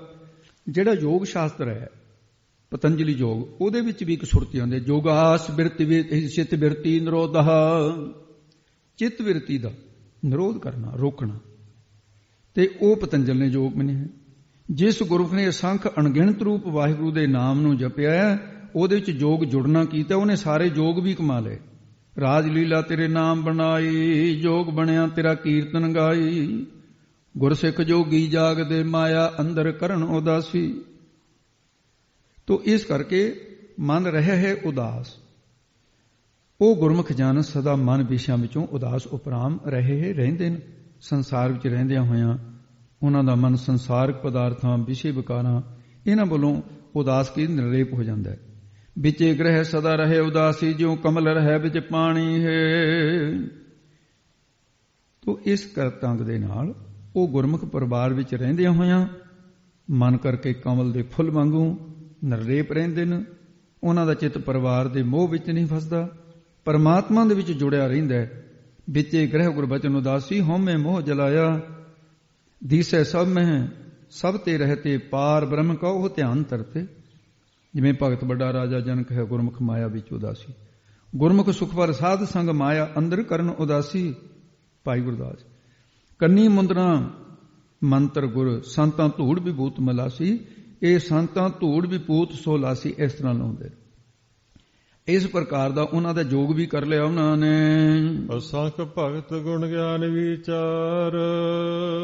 ਜਿਸ ਨੇ ਵੀ ਉਸ ਅਣਗਿਣਤ ਪਰਮੇਸ਼ਰ ਵਾਹਿਗੁਰੂ ਦੇ ਨਾਮ ਨੂੰ ਜਪਿਆ ਉਹਨੇ ਭਗਤ ਸੇਵਕ ਬਣ ਕੇ ਸਰਬ ਪ੍ਰਕਾਰ ਦੀਆਂ ਨਬਦਾ ਭਗਤੀ, ਪ੍ਰੇਮਾ ਭਗਤੀ, ਪਰਾ ਭਗਤੀ, ਅਪਰਾ ਭਗਤੀ, ਇਹ ਭਗਤੀਆਂ ਦੇ ਨਾਮ ਹਨ। ਇਹ ਸਾਰੀਆਂ ਭਗਤੀਆਂ ਪ੍ਰਾਪਤ ਕਰ ਲਈਆਂ। ਜਿੰਨੇ ਵੀ ਸ੍ਰੇਸ਼ਟ ਗੁਣ ਉਹਨਾਂ ਦੇ ਅੰਦਰ ਪ੍ਰਗਟ ਹੋ ਜਾਂਦੇ ਨੇ। ਇਸ ਕਰਕੇ ਉਹ ਸੰਖ ਰੂਪ ਪਰਮੇਸ਼ਰ ਦਾ ਨਾਮ ਜਪ ਕੇ ਭਗਤ ਹੋ ਗਿਆ। ਭਗਤ ਭਗਤ ਜਾ ਕੇ ਵੱਜਿਆ ਚੌਂ ਚੁੱਕਾਂ ਦੇ ਵਿੱਚ ਚਮਰੇਟਾ। ਭਗਤ ਰਵਿਦਾਸ ਜੀ ਬਾਰੇ ਕਿਹਾ ਗੁਣ ਗਿਆਨ ਵਿਚਾਰ। ਉਹ ਗੁਰਮੁਖ ਤੱਤ ਵੇਤੇ ਦੇ ਅੰਦਰ ਸਤ, ਸੰਤੋਖ, ਦਇਆ, ਧਰਮ, ਵਿਚਾਰ ਇਹ ਸਾਰੇ ਗੁਣ ਪੈਦਾ ਹੋ ਜਾਂਦੇ ਨੇ। ਗਿਆਨ ਪ੍ਰੋਖ ਅਤੇ ਅਪਰੋਖ ਗਿਆਨ ਹੋ ਜਾਂਦਾ ਹੈ। ਵਿਚਾਰ ਸਤ ਅਸਾਦੇ ਨਿਰਣੇ ਦੀ ਵਿਚਾਰ ਸਤ ਨਿਰਤ ਬੁਝੇ ਜੇ ਕੋਏ। ਪ੍ਰੋਹ ਗਿਆਨ ਓਲੇ ਵਾਲਾ ਗਿਆਨ ਕਿ ਪਰਮਾਤਮਾ ਹੈ, ਪ੍ਰਤੀਤ ਨਹੀਂ ਹੁੰਦਾ, ਦਿਸਦਾ ਨਹੀਂ ਪਰ ਹੈ। ਅਪਰੋਹ ਗਿਆਨ ਪ੍ਰਤੱਖ ਗਿਆਨ, ਪਰਮੇਸ਼ਰ ਨੂੰ ਪ੍ਰਤੱਖ ਕਰਕੇ ਵੇਖ ਲੈਣਾ। ਮਿਲੇ ਪ੍ਰਤੱਖ ਗਸਾਈਆਂ ਧੰਨਾ ਬੜਭਾਗਾ। ਤੇ ਇਸ ਕਰਕੇ ਤਤ ਵੇਤਿਆਂ ਨੇ ਉਸ ਪਰਮਾਤਮਾ ਨੂੰ ਪ੍ਰਤੱਖ ਰੂਪ ਦੇ ਦਰਸ਼ਨ ਕੀਤੇ ਨੇ ਅਸੰਖ ਭਗਤ ਗੁਣ ਗਿਆਨ ਵਿਚਾਰ। ਅੱਗੇ ਦੱਸਦੇ ਹਨ, ਅਸੰਖ ਸਤੀ ਅਸੰਖ ਦਾਤਾਰ। ਅਸੰਖ ਜਿਸ ਨੇ ਅਸੰਖ ਗਿਣਤੀ ਤੋਂ ਰਹਿਤ ਵਾਹਿਗੁਰੂ ਦੇ ਨਾਮ ਨੂੰ ਜਪਿਆ, ਜਿਹੜਾ ਵਾਹਿਗੁਰੂ ਗਿਣਤੀ ਤੋਂ ਰਹਿਤ ਹੈ, ਤੇ ਉਹ ਜਿਹੜਾ ਐਸਾ ਪਰਮੇਸ਼ਰ ਹੈ, ਉਹਦੇ ਅੰਦਰ ਸਤੀ ਭਲਾ ਭਾਵ ਦਾਨੀ ਪੁਰਖ, ਉਹ ਭਲਾ ਪੁਰਖ ਹੋ ਗਿਆ, ਦਾਨੀ ਪੁਰਖ ਹੋ ਗਿਆ, ਸਤਿਪ੍ਰਤਿ। ਉਹਨੇ ਸੰਸਾਰ ਦੇ ਵਿੱਚ ਸਤੀ ਅਸਤੀ ਪ੍ਰੰਤੀ ਪ੍ਰੇਤਾ ਰੂਪ ਜੋ ਬ੍ਰਹਮ ਨੂੰ ਨਿਸ਼ਚੈ ਕਰ ਲਿਆ। ਅਸੰਖ ਦਾਤਾਰ ਗਿਣਤੀ ਤੋਂ ਰਹਿਤ ਜਿਹੜਾ ਵਾਹਿਗੁਰੂ ਹੈ, ਉਹਦੇ ਨਾਮ ਨੂੰ ਜਗਿਆਸੂ ਨੇ ਜਪਿਆ, ਉਸ ਨੂੰ ਪ੍ਰਭੂ ਦੇ ਬ੍ਰਹਮ ਗਿਆਨ ਦੀ ਦਾਤ ਪ੍ਰਾਪਤ ਵਾਹਿਗੁਰੂ ਨੇ ਕਰ ਦਿੱਤੀ ਹੈ। ਉਹ ਤਤਵੀਤਾ ਬ੍ਰਹਮ ਗਿਆਨ ਦਾ ਦਾਨ ਦੇਣ ਵਾਲਾ ਦਾਤਾ ਬਣ ਜਾਂਦਾ। ਫਿਰ ਗਿਣਤੀ ਤੋਂ ਰਹਿਤ ਦਾਤਾਂ, ਸਾਰੀਆਂ ਦਾਤਾਂ ਪ੍ਰਮਾਤਮਾ ਨੇ ਉਸ ਨੂੰ ਤਲੀ ਤੇ ਰੱਖ ਦਿੱਤੀਆਂ ਨੇ। ਸਭ ਨਿਦਾਨ 10 ਅਸ਼ਟ ਸਿਧਾਨ ਠਾਕੁਰ ਕਰ ਤਲ ਧਰਿਆ, ਰਹਿਰਾ ਸ਼ੁਰੂ ਪੜਦੇ ਆ ਨਾ, ਇਹ ਦਾਤਾਂ ਵਾਹਿਗੁਰੂ ਉਹਨਾਂ ਨੂੰ ਦੇ ਦਿੰਦਾ ਹੈ। ਅਸੰਖ ਸੂਰ ਮੋਹ ਪਾਕਿਸਾਰ। ਜਿਸ ਨੇ ਅਸੰਖ ਅਣਗਿਣਤ ਰੂਪ ਪਰਮੇਸ਼ਰ ਵਾਹਿਗੁਰੂ ਦੇ ਨਾਮ ਨੂੰ ਸਿਮਰਿਆ, ਉਹ ਸਤਿਗੁਰਾਂ ਦਾ ਸੂਰ ਸੂਰਮਾ, ਸਤਿਗੁਰਾਂ ਨੇ ਉਹਨੂੰ ਸੂਰਮਾ ਕਰ ਦਿੱਤਾ ਹੈ। ਜਾ ਕੋ ਹਰ ਰੰਗ ਲਾਗੋ ਇਸ ਯੁਗ ਮੈਂ ਸੋ ਕਹੀਅਤ ਹੈ ਸੂਰਾ। ਉਹ ਸੂਰਮਾ, ਉਸ ਨੇ ਆਪਣੇ ਮਨ ਰੂਪੀ ਜਾਂ ਅਗਿਆਨ ਰੂਪ ਦੁਸ਼ਮਣ ਨੂੰ ਜਿੱਤ ਲਿਆ। ਐਸੇ ਸੂਰ ਸੂਰਜ ਦੀ ਨਿਆਈ, ਉਹਦੇ ਹਿਰਦੇ 'ਚ ਬ੍ਰਹਮ ਗਿਆਨ ਪ੍ਰਕਾਸ਼ ਹੋ ਗਿਆ। ਮੋਹ ਦੇ ਸਾਰੇ ਸੰਸਾਰ ਨੂੰ ਭਖ ਖਾਈ ਜਾ ਰਿਹਾ ਨਾ ਮੋਹ, ਇਸ ਨੂੰ ਬ੍ਰਹਮ ਅਭਿਆਸ ਰੂਪੀ ਅਗਨੀ ਦੇ ਨਾਲ ਸਾਰ ਕੀ ਸਾੜ ਦਿੱਤਾ ਹੈ ਉਹਨਾਂ ਨੇ, ਭਾਵ ਕੀ ਵਿਨਾਸ਼ ਕਰ ਦਿੱਤਾ। ਉਹ ਗੁਰਮੁਖ ਮੋਹ ਨੂੰ ਸਾਰ ਕੇ ਸਾੜ ਕਰਕੇ ਪਰਮੇਸ਼ਰ ਦੇ ਨਾਮ ਨੂੰ ਭਖ ਉਚਾਰਨ ਕਰਦੇ ਆ, ਉਹਦੇ ਵਿੱਚ ਅਭੇਦ ਹੋ ਜਾਂਦੇ ਨੇ। ਗਿਣਤੀ ਤੋਂ ਰਹਿ ਐਸੇ ਸੂਰ ਸੂਰਮੇ ਵਿਵੇਕੀ ਨੇ, ਜਿਨ੍ਹਾਂ ਨੇ ਸਾਰ ਸਿਧਾਂਤ ਰੂਪੀ ਚੇਤਨ ਬ੍ਰਹਮ ਗਿਆਨ ਨੂੰ ਪ੍ਰਾਪਤ ਕਰਕੇ ਮੂੰਹ ਮੋਹ ਨੂੰ ਭਖ ਲਿਆ, ਭਾਵ ਉਹਦਾ ਨਾਸ਼ ਕਰ ਦਿੱਤਾ ਹੈ। ਅਸੰਖ ਮੋਨ ਲਿਵ ਲਾਏ ਤਾਰ। ਅਣਗਿਣਤ ਰੂਪ ਵਾਹਿਗੁਰੂ ਪਰਮੇਸ਼ਰ, ਉਹਦੇ ਨਾਮ ਨੂੰ ਜਿਸ ਗੁਰਮੁਖ ਨੇ ਜਪਿਆ, ਉਹਨੇ ਸਾਰੇ ਮੌਨ, ਇਹ ਮੌਨ ਧਾਰਨ ਦੀ ਲੋੜ ਨਹੀਂ, ਉਹਨੇ ਸਾਰੇ ਮੌਨ ਕਰ ਲਏ। ਮਨ ਦੀਆਂ ਸਾਰੀਆਂ ਬਿਰਤੀਆਂ ਦੀ ਲਿਵ ਤੇਲ ਧਾਰਾ ਵੱਤ ਲੱਗੀ ਰਹਿੰਦੀ ਹੈ, ਇੱਕ ਰਸ ਸਾਚੀ ਲਿਵ ਲਾਗੀ ਹੈ ਭੀਤਰ ਸਤਿਗੁਰੂ ਸਿਉ ਮਨ ਮਾਨਿਆ। ਉਹਦੇ ਮਨ ਦੇ ਫੁਰਨੇ ਬੰਦ ਹੋ ਜਾਂਦੇ ਨੇ, ਉਹ ਬੋਲਦਾ ਹੋਇਆ ਵੀ ਬੋਲਦਾ ਨਹੀਂ, ਬੋਲਦਾ ਜ਼ਬਾਨ ਨਾਲ, ਅੰਦਰ ਵਾਹਿਗੁਰੂ ਪਰਮੇਸ਼ਰ ਦਾ ਨਾਮ ਚੱਲ ਰਿਹਾ ਹੈ, ਮਨ ਚੁੱਪ ਹੈ। ਜੇ ਚੁੱਪ ਕਰ ਜਵੇ ਤੇ ਉਹਦੀ ਚੁੱਪ ਨਹੀਂ, ਭਾਵ ਅੰਦਰੋਂ ਨਾਮ ਚੱਲਦਾ ਰਹਿੰਦਾ। ਅਣਗਿਣਤ ਰੂਪ ਪਰਮੇਸ਼ਰ ਨੂੰ ਜਿਸ ਨੇ ਜਪਿਆ, ਉਹਦਾ ਮਨ ਮੋਨੀ ਹੋ ਜਾਂਦਾ ਹੈ, ਸੰਕਲਪ ਵਿਕਲਪਾਂ ਤੋਂ ਰਹਿਤ ਹੋ ਜਾਂਦਾ ਹੈ। ਲਿਵਤਾਰ ਤਾਰ ਧਾਰਾ ਵਾਂਗੂ ਓੰਕਾਰ ਦਾ, ਜਿਹੜਾ ਤਾਰ ਨਾਮ ਓੰਕਾਰ ਦਾ ਹੈ, ਤਾਰ ਤੁਰੀ ਆਦ 10 ਨਾਮ ਓੰਕਾਰ ਦੇ ਨਿਕਲੇ, ਤਾਰ ਨਾਮ ਉਹਦਾ ਹੈ। ਓੰਕਾਰ ਰੂਪ ਪਰਮੇਸ਼ਰ ਹੈ, ਉਹਦੇ 'ਚ ਲਿਵ ਲਾ ਕੇ ਮੂਲ ਮੰਤਰ ਜਪ ਕੇ, ਗੁਰਮੰਤਰ ਜਪ ਕੇ ਮਨ ਸੰਕਲਪਾਂ ਵਿਕਲਪਾਂ ਬੰਨੋ ਉਹਨਾਂ ਨੇ ਮੌਨਤਾ ਪਾ ਲਈ ਹੈ, ਮਨ ਚੁੱਪ ਕਰ ਗਿਆ। ਕੁਦਰਤ ਕਵਣ ਕਹਾ ਵਿਚਾਰ। ਕਿਉਂਕਿ ਮਨ ਦਾ ਚੁੱਪ ਕਰਨਾ ਹੀ ਮੌਨ ਹੈ ਅਸਲੀ ਗੁਰਮਤਿ ਵਿੱਚ। ਹੇ ਗੁਰਸਿੱਖੋ, ਗੁਰੂ ਨਾਨਕ ਸਾਹਿਬ ਕਹਿੰਦੇ ਨੇ, ਬਾਬੇ ਬੁੱਢੇ ਜੈਸੇ ਗੁਰਮੁਖ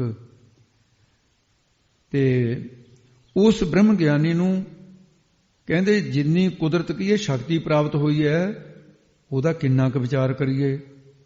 ਭਾਈ ਕਿਹਾ ਨਹੀਂ ਜਾਂਦਾ, ਕਹਿੰਦੇ ਐਡੀ ਸ਼ਕਤੀ ਦਾ ਮਾਲਕ ਹੋ ਜਾਂਦਾ ਹੈ। ਵਾਰਿਆ ਨਾ ਜਾਵਾ ਇੱਕ ਵਾਰ। ਜਿਸ ਨੇ ਵੀ ਉਸ ਵਾਹਿਗੁਰੂ ਦੇ ਨਾਮ ਨੂੰ ਜਪਿਆ, ਉਹ ਤਤ ਵੇਤੇ ਨੂੰ ਜੋ ਆਨੰਦ ਪ੍ਰਾਪਤ ਹੋਇਆ ਹੈ, ਉਹਦਾ ਇੱਕ ਵਾਰ ਇੱਕ ਰੋਮ ਵੀ ਵਾਰਿਆ ਵਰਣਨ ਨਹੀਂ ਕੀਤਾ ਜਾ ਸਕਦਾ। ਵਾਰਿਆ ਨਾ ਜਾਵਾ ਇੱਕ ਵਾਰ, ਉਹ ਵਰਣਨ ਨਹੀਂ ਕੀਤਾ ਜਾ ਸਕਦਾ ਜੋ ਆਨੰਦ ਪ੍ਰਾਪਤ ਹੋਇਆ ਹੈ। ਤੇ ਸਿੱਖਾਂ ਨੇ ਬੇਨਤੀ ਕੀਤੀ, ਸਤਿਗੁਰੂ ਜੀ ਸਾਨੂੰ ਦੱਸੋ ਵੀ ਅਸੀਂ ਹੁਣ ਕਰਤੱਵ ਕਿਹੜਾ ਕਰੀਏ। ਇਹ ਬ੍ਰਹਮ ਗਿਆਨ ਦਾ ਭੰਡਾਰਾ ਆਪ ਜੀ ਦਾ ਬਹੁਤ ਵੱਡਾ ਹੈ, ਇਹਦੇ ਵਿੱਚੋਂ ਸਾਨੂੰ ਸੌਖਾ ਜਿਹਾ ਦੱਸ ਦਿਓ ਜਿਹੜਾ ਸਾਡੀ ਸਮਝ ਆਵੇ ਅੱਜ ਦੀ ਸਿੱਖਿਆ ਵਿੱਚ। ਫਿਰ ਮਹਾਰਾਜ ਸਾਹਿਬ ਜੀ ਗੁਰਸਿੱਖਾਂ ਨੂੰ ਇਹੀ ਪਾਵਨ ਬਾਣੀ ਜਿਹੜੀ ਸਿੱਧਮ ਪ੍ਰਥਾ ਹੈ, ਕਰਤਾਰਪੁਰ ਸਿੱਖਾਂ ਨੂੰ ਵੀ ਉਪਦੇਸ਼ ਦਿੱਤਾ ਹੈ। ਇਸ ਕਰਕੇ ਸਿੱਖਾਂ ਪ੍ਰਤੀ ਦੂਰੇ ਇਸ ਤਰ੍ਹਾਂ ਦੇ ਅਰਥ ਆ ਜਾਂਦੇ ਨੇ। ਮਹਾਰਾਜ ਸਾਹਿਬ ਨੇ ਫਿਰ ਇਹੀ ਤੁਕ ਦੁਆਰਾ ਜਿਹੜੀ ਅਗਲੀ ਤੁਕ ਹੈ ਕਿ ਇਸੇ ਪੌੜੀ ਦੀਆਂ ਅਖੀਰਲੀਆਂ ਤੁਕਾਂ ਵਿੱਚ ਕਹਿੰਦੇ ਹਨ, ਜੋ ਤੁਧ ਭਾਵੈ ਸਾਈ ਭਲੀ ਕਾਰ। ਕਹਿੰਦੇ ਹੈ ਗੁਰਸਿੱਖੋ, ਇਹੋ ਜਿਹੇ ਨਾਮੀ ਨਾਮ ਸਿੱਖ ਭਾਈ ਸੁਧਾਰਨ ਵਰਗੇ ਤੇ ਉਸ ਵੇਲੇ ਸਤਿਗੁਰੂ ਮਹਾਰਾਜ ਦੀ ਹਜ਼ੂਰੀ ਦੇ ਵਿੱਚ ਭਾਈ ਲਹਿਣਾ ਜੀ ਬਾਅਦ ਚ ਗੁਰੂ ਅੰਗਦ ਬਣੇ ਹੈ, ਬੜੇ ਬੜੇ ਨਾਮੀ ਸਿੱਖ ਨੇ, ਬ੍ਰਹਮ ਗਿਆਨੀ ਨੇ। ਕਹਿੰਦੇ ਗੁਰਸਿੱਖੋ, ਜੋ ਤੁਧ ਭਾਵੈ ਸਾਈ ਭਲੀ ਕਾਰ। ਤੁਧ ਕਹੀਏ ਤੁਹਾਨੂੰ, ਭਾਵ ਕਰਮ, ਉਪਾਸਨਾ, ਗਿਆਨ, ਅਨੁਭਵ, ਪ੍ਰਕਾਸ਼ ਬਾਰੇ ਸਾਰਾ ਹੀ ਦੱਸ ਦਿੱਤਾ ਹੈ। ਹੁਣ ਤੁਹਾਨੂੰ ਜਿਹੜੀ ਗੱਲ ਚੰਗੀ ਲੱਗਦੀ ਹੈ, ਆਪਣਾ ਅਧਿਕਾਰ ਤੁਸੀਂ, ਆਪਣੀ ਵਸਤ ਤੂੰ ਆਪ ਪਛਾਣ, ਆਪਣੇ ਅਧਿਕਾਰ ਅਨੁਸਾਰ ਤੁਸੀਂ ਦੇਖੋ। ਕਹਿੰਦੇ ਮਹਾਰਾਜ ਸਾਨੂੰ ਨਹੀਂ ਐ ਪਤਾ ਲੱਗਣਾ, ਤੁਸੀਂ ਦੱਸੋ ਗੁਰੂ ਨਾਨਕ ਸਾਹਿਬ ਨੂੰ। ਮਹਾਰਾਜ ਕਹਿੰਦੇ ਅੱਛਾ ਮੈਂ ਦੱਸਦਾ। ਜਿਹਦਾ ਤਾਂ ਸਿੱਖਾਂ ਦਾ ਮਨ ਵਿਸ਼ਿਆਂ ਦੇ ਵਿੱਚ ਇੱਧਰ ਉੱਧਰ ਦੌੜਦਾ ਹੈ, ਮਨ ਵਿਸ਼ਿਆਂ 'ਚ ਆ ਜੇ, ਉਹ ਭਾਈ ਨਿਸ਼ਕਾਮ ਸੇਵਾ ਕਰਿਆ ਕਰੋ, ਝਾੜੂ ਮਾਰੋ, ਝੂਠੇ ਭਾਂਡੇ ਮਾਂਜੋ, ਪਾਣੀ ਢੋਓ, ਲੰਗਰ ਪਕਾਓ, ਨਾਲੇ ਵਾਹਿਗੁਰੂ ਵਾਹਿਗੁਰੂ ਕਰੋ। ਉਹਦਾ ਤਾਂ ਇਹ ਅਧਿਕਾਰ ਹੈ। ਇਹ ਕੱਲੀ ਕੱਲੀ ਦੀ ਗੱਲ ਦੱਸਦੇ ਨੇ ਮਹਾਰਾਜ। ਉਹ ਨਿਸ਼ਕਾਮ ਕਰਮ ਕਰੇ, ਸੇਵਾ ਕਰਤ ਹੋਏ ਨਿਹਕਾਮੇ, ਇਹਦੇ ਨਾਲ ਵਾਹਿਗੁਰੂ ਮਿਲੂਗਾ। ਤਿਸ ਕੋ ਹੋਤ ਪ੍ਰਾਪਤ ਸੁਆਮੀ ਪੰਜਵੇਂ ਜਮ ਚ ਕਹਿੰਦੇ। ਅੱਛਾ, ਜੇ ਮਨ ਵਿਸ਼ਿਆਂ ਚ ਤਾਂ ਜਾਂਦਾ ਨਹੀਂ, ਉਹ ਮਨ ਚੰਚਲਤਾ ਵਿੱਚ, ਬਖੇਵਤਾ ਵਿੱਚ ਰਹਿੰਦਾ ਹੈ, ਟਿਕਾ ਚ ਨਹੀਂ ਹੈ। ਕਹਿੰਦੇ ਫਿਰ ਉਪਾਸਨਾ ਕਰੋ, ਫਿਰ ਮਾਨਸਿਕ ਜਾਪ ਕਰੋ। ਪਹਿਲਾਂ ਜੀਵ ਨਾਲ ਜਪਿਆ ਕਰੋ, ਫਿਰ ਮਨ ਦੁਆਰਾ ਜਪਿਆ ਕਰੋ। ਸੁਰਤ ਦੇ ਵਿੱਚ ਨਾਮ ਚਲਿਆ ਜਾਵੇ ਤੇ ਇਹਦੇ ਨਾਲ ਮਨ ਦੀ ਚੰਚਲਤਾ ਸਾਰੀ ਖਤਮ ਹੋ ਜਾਊਗੀ। ਜੇ ਤੁਸੀਂ ਭਾਈ ਉਪਾਸਨਾ, ਮਨ ਦੀ ਚੰਚਲਤਾ ਬਣੀ, ਜਿਹਨਾਂ ਗੁਰਸਿੱਖਾਂ ਦੀ ਅਵਸਥਾ ਹੋਰ ਅੱਗੇ ਹੋ ਗਈ, ਬਾਬੇ ਬੁੱਢੇ ਜੈਸੇ ਵਰਗਿਆਂ ਦੀ, ਤੇ ਕੇਵਲ ਅਵਰਨ ਦੋਸ਼ ਬਾਕੀ ਹੈ, ਤਾਂ ਫਿਰ ਉਹਨਾਂ ਵਾਸਤੇ ਗਿਆਨ ਦੀ ਸਥਿਤੀ, ਉਹਨੂੰ ਗਿਆਨ 'ਚ ਸਥਿਤ ਹੋ ਜਾਣਾ ਚਾਹੀਦਾ। ਇਹ ਮਹਾਵਾਕ ਤੇ ਵਿਸ਼ਵਾਸ ਕਰੋ। ਫਿਰ ਕਿਹੜੇ ਤੇ? ਜਿਹੜੀ ਗੱਲ ਸਿੱਧਾ ਨੂੰ ਕਹੀ ਸੀ, ਤਤ ਤੁਮ ਪਦ ਦਾ ਸੰਸ਼ੋਧਨ ਹੈ ਜਿਹੜਾ, ਜਾਣੀ ਈਸ਼ਵਰ ਔਰ ਜੀਵ। ਜੀਵ ਦੇ ਚ ਅਲਪਗਤਾ, ਇਹ ਮਲੀਨਤਾ ਹੈ, ਇਹਦਾ ਸੰਸ਼ੋਧਨ ਹੋਣਾ ਹੈ। ਈਸ਼ਵਰ ਦੀ ਸਰਵਗਤਾ, ਇਹ ਦੋਨਾਂ ਨੂੰ ਛੱਡ ਕੇ ਕਿ ਬ੍ਰਹਮ ਸਾਰਿਆਂ ਦੇ ਵਿੱਚ ਹੈ, ਮੇਰੇ ਵਿੱਚ ਵੀ ਹੈ, ਈਸ਼ਵਰ ਵਿੱਚ ਵੀ ਹੈ, ਤੇ ਉਹਦਾ ਹੁਣ ਕਥਨ ਕਰਦੇ ਨੇ ਅੱਗੇ। ਕਹਿੰਦੇ ਫਿਰ ਉਹਨੂੰ ਇਸ ਮਹਾਵਾਕ ਤੇ, ਤਤਵਸੀ ਮਹਾਵਾਕ ਹੈ ਵੇਦ ਦਾ, ਸ਼ਾਮ ਵੇਦ ਦੀ ਉਪਨਿਸ਼ਦ ਦਾ ਇਹ ਮਹਾਵਾਕ ਹੈ। ਤਤ ਪਦ ਈਸ਼ ਜੀਵ ਤੋਇਮ ਪਦ ਅਸਪਦ ਬ੍ਰਹਮ ਕਹਾਵੈ, ਮਾਇਆ ਕੇ ਜੇ ਭੇਦ ਤੀਨੈ ਏਕੈ ਵੇਦ ਬਤਾਵੈ। ਤਤਮਸੀ, ਤਤ ਤੁਯੰ ਤੇ ਅਸੀਂ। ਇਧਰ ਤੂੰ ਸਦਾ ਸਲਾਮਤ ਨਿਰੰਕਾਰ, ਇਹ ਸਿੱਧੀ ਸਾਡੀ ਉਹ ਬੋਲੀ ਚ ਉਹ ਗਿਆਨ ਕਿਹਾ। ਦੇਖੋ, ਜਿੱਥੇ ਗਿਆਨ ਦੀ ਗੱਲ ਭਾਵੇਂ ਜਿਹੜੀ ਮਰਜ਼ੀ ਭਾਸ਼ਾ ਦੇ ਵਿੱਚ ਕਹਿ ਦਿੱਤੀ ਹੈ, ਸੌਖੀ ਤੋਂ ਸੌਖੀ ਭਾਸ਼ਾ 'ਚ ਕਹਿ ਦਿੱਤਾ ਹੈ, ਪਰ ਗਿਆਨ ਸੌਖਾ ਨਹੀਂ ਹੈ। ਇਹਨੂੰ ਤਰਤੀਬ ਅਨੁਸਾਰ ਸਮਝਣਾ ਪੈਂਦਾ ਹੈ। ਤਾਂ ਅੱਗੇ ਮਹਾਰਾਜ ਸਾਹਿਬ ਕਹਿੰਦੇ, ਤੂੰ ਸਦਾ ਸਲਾਮਤ ਨਿਰੰਕਾਰ। ਕਹਿੰਦੇ ਭਾਈ ਫਿਰ ਤੁਹਾਡਾ ਆਤਮਿਕ ਸਰੂਪ ਜਿਹੜਾ, ਜਿਹਨੇ ਕਰਮ ਉਪਾਸਨਾ ਇਹ ਕਰ ਲਏ ਨੇ, ਵੀ ਮਨ ਦੀ ਬਖੇਵਤਾ, ਮਨ ਦੀ ਮੈਲ ਬਣੀ ਹੈ, ਨਿਸ਼ਕਾਮ ਕਰਮ ਕਰ ਲਏ, ਉਪਾਸਨਾ ਕਰ ਲਈ, ਫਿਰ ਇੱਕ ਰਹਿ ਗਿਆ ਨਾ ਅਵਰਨ। ਉਹਨੂੰ ਭੰਗ ਕਰਨ ਵਾਸਤੇ ਕੀ ਕਰਨਾ ਹੈ? ਤੂੰ ਜਿਹੜਾ ਹੈ, ਤੂੰ ਪਦ ਦਾ ਲੱਖ ਅਰਥ ਕੀ ਹੈ? ਅਲਪਗ ਜੀਵ, ਇਹ ਸਾਡੇ ਤੇ ਆਉਂਦਾ ਹੈ। ਅਲਪਗ ਜੀਵ ਆਤਮਾ ਸਾਖੀ, ਅਤੇ ਸਦਾ ਸਲਾਮਤ ਈਸ਼ਵਰ, ਉਹਦਾ ਆਤਮਾ ਸਾਖੀ। ਇਹ ਦੋਨੇ ਕੀ ਨੇ? ਨਿਰੰਕਾਰ, ਨਿਰੰਕਾਰ ਦਾ ਸਰੂਪ ਹਨ। ਇਉਂ ਆਪਣੇ ਸਰੂਪ ਤੇ ਨਿਸ਼ਚਾ ਕਰੋ, ਫੇਰ ਭਲਾ ਹੋਊਗਾ। ਧੰਨ ਗੁਰੂ ਨਾਨਕ ਸਾਹਿਬ ਸਿੱਧਾਂ ਨੂੰ ਵੀ ਨਿਹਾਲ ਕਰ ਦਿੱਤਾ, ਬ੍ਰਹਮ ਗਿਆਨ ਦੇ ਕੇ ਸਿੱਖਾਂ ਨੂੰ ਵੀ ਨਿਹਾਲ ਕਰ ਦਿੱਤਾ। ਹੁਣ ਭਾਈ ਸਿੱਖਾਂ ਦੇ ਵਿੱਚ ਆਪਾਂ ਨੂੰ, ਭਾਵੇਂ ਅਸੀਂ ਸਿੱਖ ਨਹੀਂ ਹਾਂ, ਪਰ ਸਾਨੂੰ ਗੁਰੂ ਨਾਨਕ ਦੇ ਸਿੱਖ ਕਹਿੰਦੇ ਆ। ਜਪਜੀ ਸਾਹਿਬ ਸਾਰੇ ਬ੍ਰਹਮ ਗਿਆਨ ਹੈ। ਬ੍ਰਹਮ ਗਿਆਨ ਦੇ ਵਿੱਚ ਮੂਲ ਮੰਤਰ, ਬਹੁਤਾ ਸਿਧਾਂਤ ਔਖਾ ਸੀ। ਵਾਹਿਗੁਰੂ ਮੰਤਰ ਦਾ ਪੂਰਾ ਟੀਕਾ ਹੈ ਮੂਲ ਮੰਤਰ। ਮੂਲ ਮੰਤਰ ਦਾ ਟੀਕਾ 6 ਪੌੜੀਆਂ 'ਚ, ਬਹੁਤਾ 7 ਪੌੜੀਆਂ ਤੱਕ, ਬਹੁਤਾ ਗੂੜਾ ਟੀਕਾ ਕੀਤਾ ਹੈ। ਸਾਰੇ ਜਪਜੀ ਸਾਹਿਬ ਦੇ 'ਚ ਮੂਲ ਮੰਤਰ ਦਾ ਟੀਕਾ ਹੀ ਹੈ। ਸਾਰਾ ਜਪਜੀ ਸਾਹਿਬ, ਇਹਨੂੰ ਮੂਲ ਸਮਝ ਲਈ ਤਾਂ ਗੁਰੂ ਗ੍ਰੰਥ ਸਾਹਿਬ ਸਾਰਾ ਜਪਜੀ ਸਾਹਿਬ ਦਾ ਟੀਕਾ ਹੈ। ਇਹ ਅੱਗੇ ਤੋਂ ਅੱਗੇ ਸੌਖਾ ਹੁੰਦਾ ਜਾਣਾ। ਹੁਣ ਆਓ ਇਸ ਪੌੜੀ ਦੀ ਜਿਹੜੀ ਮੁੱਖ ਵਿਚਾਰ ਜਿਹੜੀ ਸੀ, ਸਿਧਾਂਤ ਕੀ ਸੀ ਇਹਦਾ, ਜਿਹੜਾ ਸੁਣਿਆ ਸਮੁੱਚਾ ਇਹਦਾ ਕੀ ਰੂਪ ਹੈ। ਇਹ ਪੌੜੀ ਤੇ ਰਾਜਸੀ ਤੇ ਤਾਮਸੀ ਸ੍ਰਿਸ਼ਟੀ ਦਾ ਵਰਣਨ ਕੀਤਾ, ਜਿਹੜਾ ਸਿੱਧਾ ਨੇ ਕਿਹਾ ਸੀ ਇਹਦਾ ਵਰਣਨ ਕਰੋ। ਅਣਗਿਣਤ ਪ੍ਰਕਾਰ ਦੇ ਜਪ, ਪੂਜਾ, ਪ੍ਰੇਮ, ਜਪ, ਤਪ ਤੇ ਤਪਾਂ ਦੇ ਤਪਾਉਣ ਵਾਲੇ, ਅਣਗਿਣਤੇ ਗ੍ਰੰਥ ਕਥਨ ਕਰਨ ਵਾਲੇ, ਮੁਖਾਂ ਤੋਂ ਵੇਦਾਂ ਦਾ ਪਾਠ ਉਚਾਰਨ ਕਰਨ ਵਾਲੇ, ਯੋਗ ਸਾਧਨਾ ਕਰਨ ਵਾਲੇ, ਮਨ ਵਿੱਚ ਉਦਾਸ ਰਹਿਣ ਵਾਲੇ, ਭਗਤ ਗੁਣ ਤੇ ਗਿਆਨ ਦੀ ਵਿਚਾਰ ਕਰਨ ਵਾਲੇ, ਸਤੀ ਸਤੀਆਂ ਦਾਤੇ ਅਣਗਿਣਤ। ਇੱਥੋਂ ਤੱਕ ਸਾਤਕੀ ਸ੍ਰਿਸ਼ਟੀ ਦਾ ਕਥਨ ਕੀਤਾ ਸੀ। ਇਸ ਤੋਂ ਕਿ ਰਾਜਸੀ ਸ੍ਰਿਸ਼ਟੀ ਦਾ ਕਥਨ, ਅਣਗਿਣਤ ਸੂਰਮੇ ਮੂੰਹ ਤੇ ਲੋਹੇ ਦੇ ਸ਼ਸਤਰ ਸਨਮੁਖ ਹੋ ਕੇ ਖਾਣ ਵਾਲੇ, ਪਿੱਠ ਨਹੀਂ ਮੋੜਦੇ, ਅਣਗਿਣਤ ਪ੍ਰਕਾਰ ਦੇ ਮੌਨ, ਤੇਲ ਧਾਰਾ ਵਕਤ ਬਿਰਤੀ ਲਾਉਣ ਵਾਲੇ, ਉਹਨਾਂ ਦਾ ਕਥਨ ਕੀਤਾ ਹੈ। ਤੇ ਕਿਸ ਵਿੱਚ ਐਸੀ ਸ਼ਕਤੀ ਹੈ? ਮਹਾਰਾਜ ਕਹਿੰਦੇ ਜਿਹੜਾ ਰਾਜਸੀ ਤਾਮਸੀ ਸਾਂਤਕੀ ਸ੍ਰਿਸ਼ਟੀ ਦਾ ਪੂਰਨ ਵਿਚਾਰ ਕਰ ਸਕੇ, ਪਿੱਛੇ ਤੋਂ ਇਹ ਕਹਿ ਦਿੱਤਾ। ਉਹ ਸਾਂਤਕੀ ਰਚਨਾ ਦਾ ਇੱਕ ਰੋਮ ਮਾਤਰ ਵੀ ਵਰਣ ਨਹੀਂ ਕੀਤਾ ਜਾ ਸਕਦਾ। ਇਸ ਪ੍ਰਕਾਰ ਫਿਰ ਕਹਿਣਾ ਬਣਦਾ ਹੈ ਕਿ ਹੇ ਵਾਹਿਗੁਰੂ, ਹੇ ਪ੍ਰਭੂ, ਜੋ ਤੈਨੂੰ ਭਾਉਂਦੀ ਹੈ, ਤੈਨੂੰ ਚੰਗੀ ਲੱਗਦੀ ਹੈ, ਉਹ ਸ੍ਰੇਸ਼ਟ ਕਾਰ ਸਫਲੀ ਹੈ। ਭਾਵ ਭਗਤੀ ਰੂਪੀ ਕਾਰ ਤੈਨੂੰ ਚੰਗੀ ਲੱਗਦੀ ਹੈ, ਅਸੀਂ ਉਹ ਕਰੀਏ ਤੇ ਤੂੰ ਸਦਾ ਸਲਾਮਤ ਕੀ ਇਸਤਤ ਰੂਪ ਹੈ ਅਤੇ ਨਿਰਾਕਾਰ ਹੈ। ਇੱਥੇ ਸਮਾਪਤੀ ਹੁੰਦੀ ਹੈ। 138 ਅੱਖਰਾਂ ਦੇ ਵਿੱਚ ਇਹ ਬ੍ਰਹਮ ਗਿਆਨ ਅੱਜ ਦਾ ਮਹਾਰਾਜ ਸਾਹਿਬ ਨੇ ਕਥਨ ਕੀਤਾ ਹੈ। ਇੱਥੇ ਹੁਣ ਸਮਾਪਤੀ। ਜੋ ਤੁਧ ਭਾਵੈ ਸਾਈ ਭਲੀ ਕਾਰ, ਤੂੰ ਸਦਾ ਸਲਾਮਤ ਨਿਰੰਕਾਰ। ਵਾਹਿਗੁਰੂ ਜੀ ਕਾ ਖਾਲਸਾ, ਵਾਹਿਗੁਰੂ ਜੀ ਕੀ ਫਤਿਹ।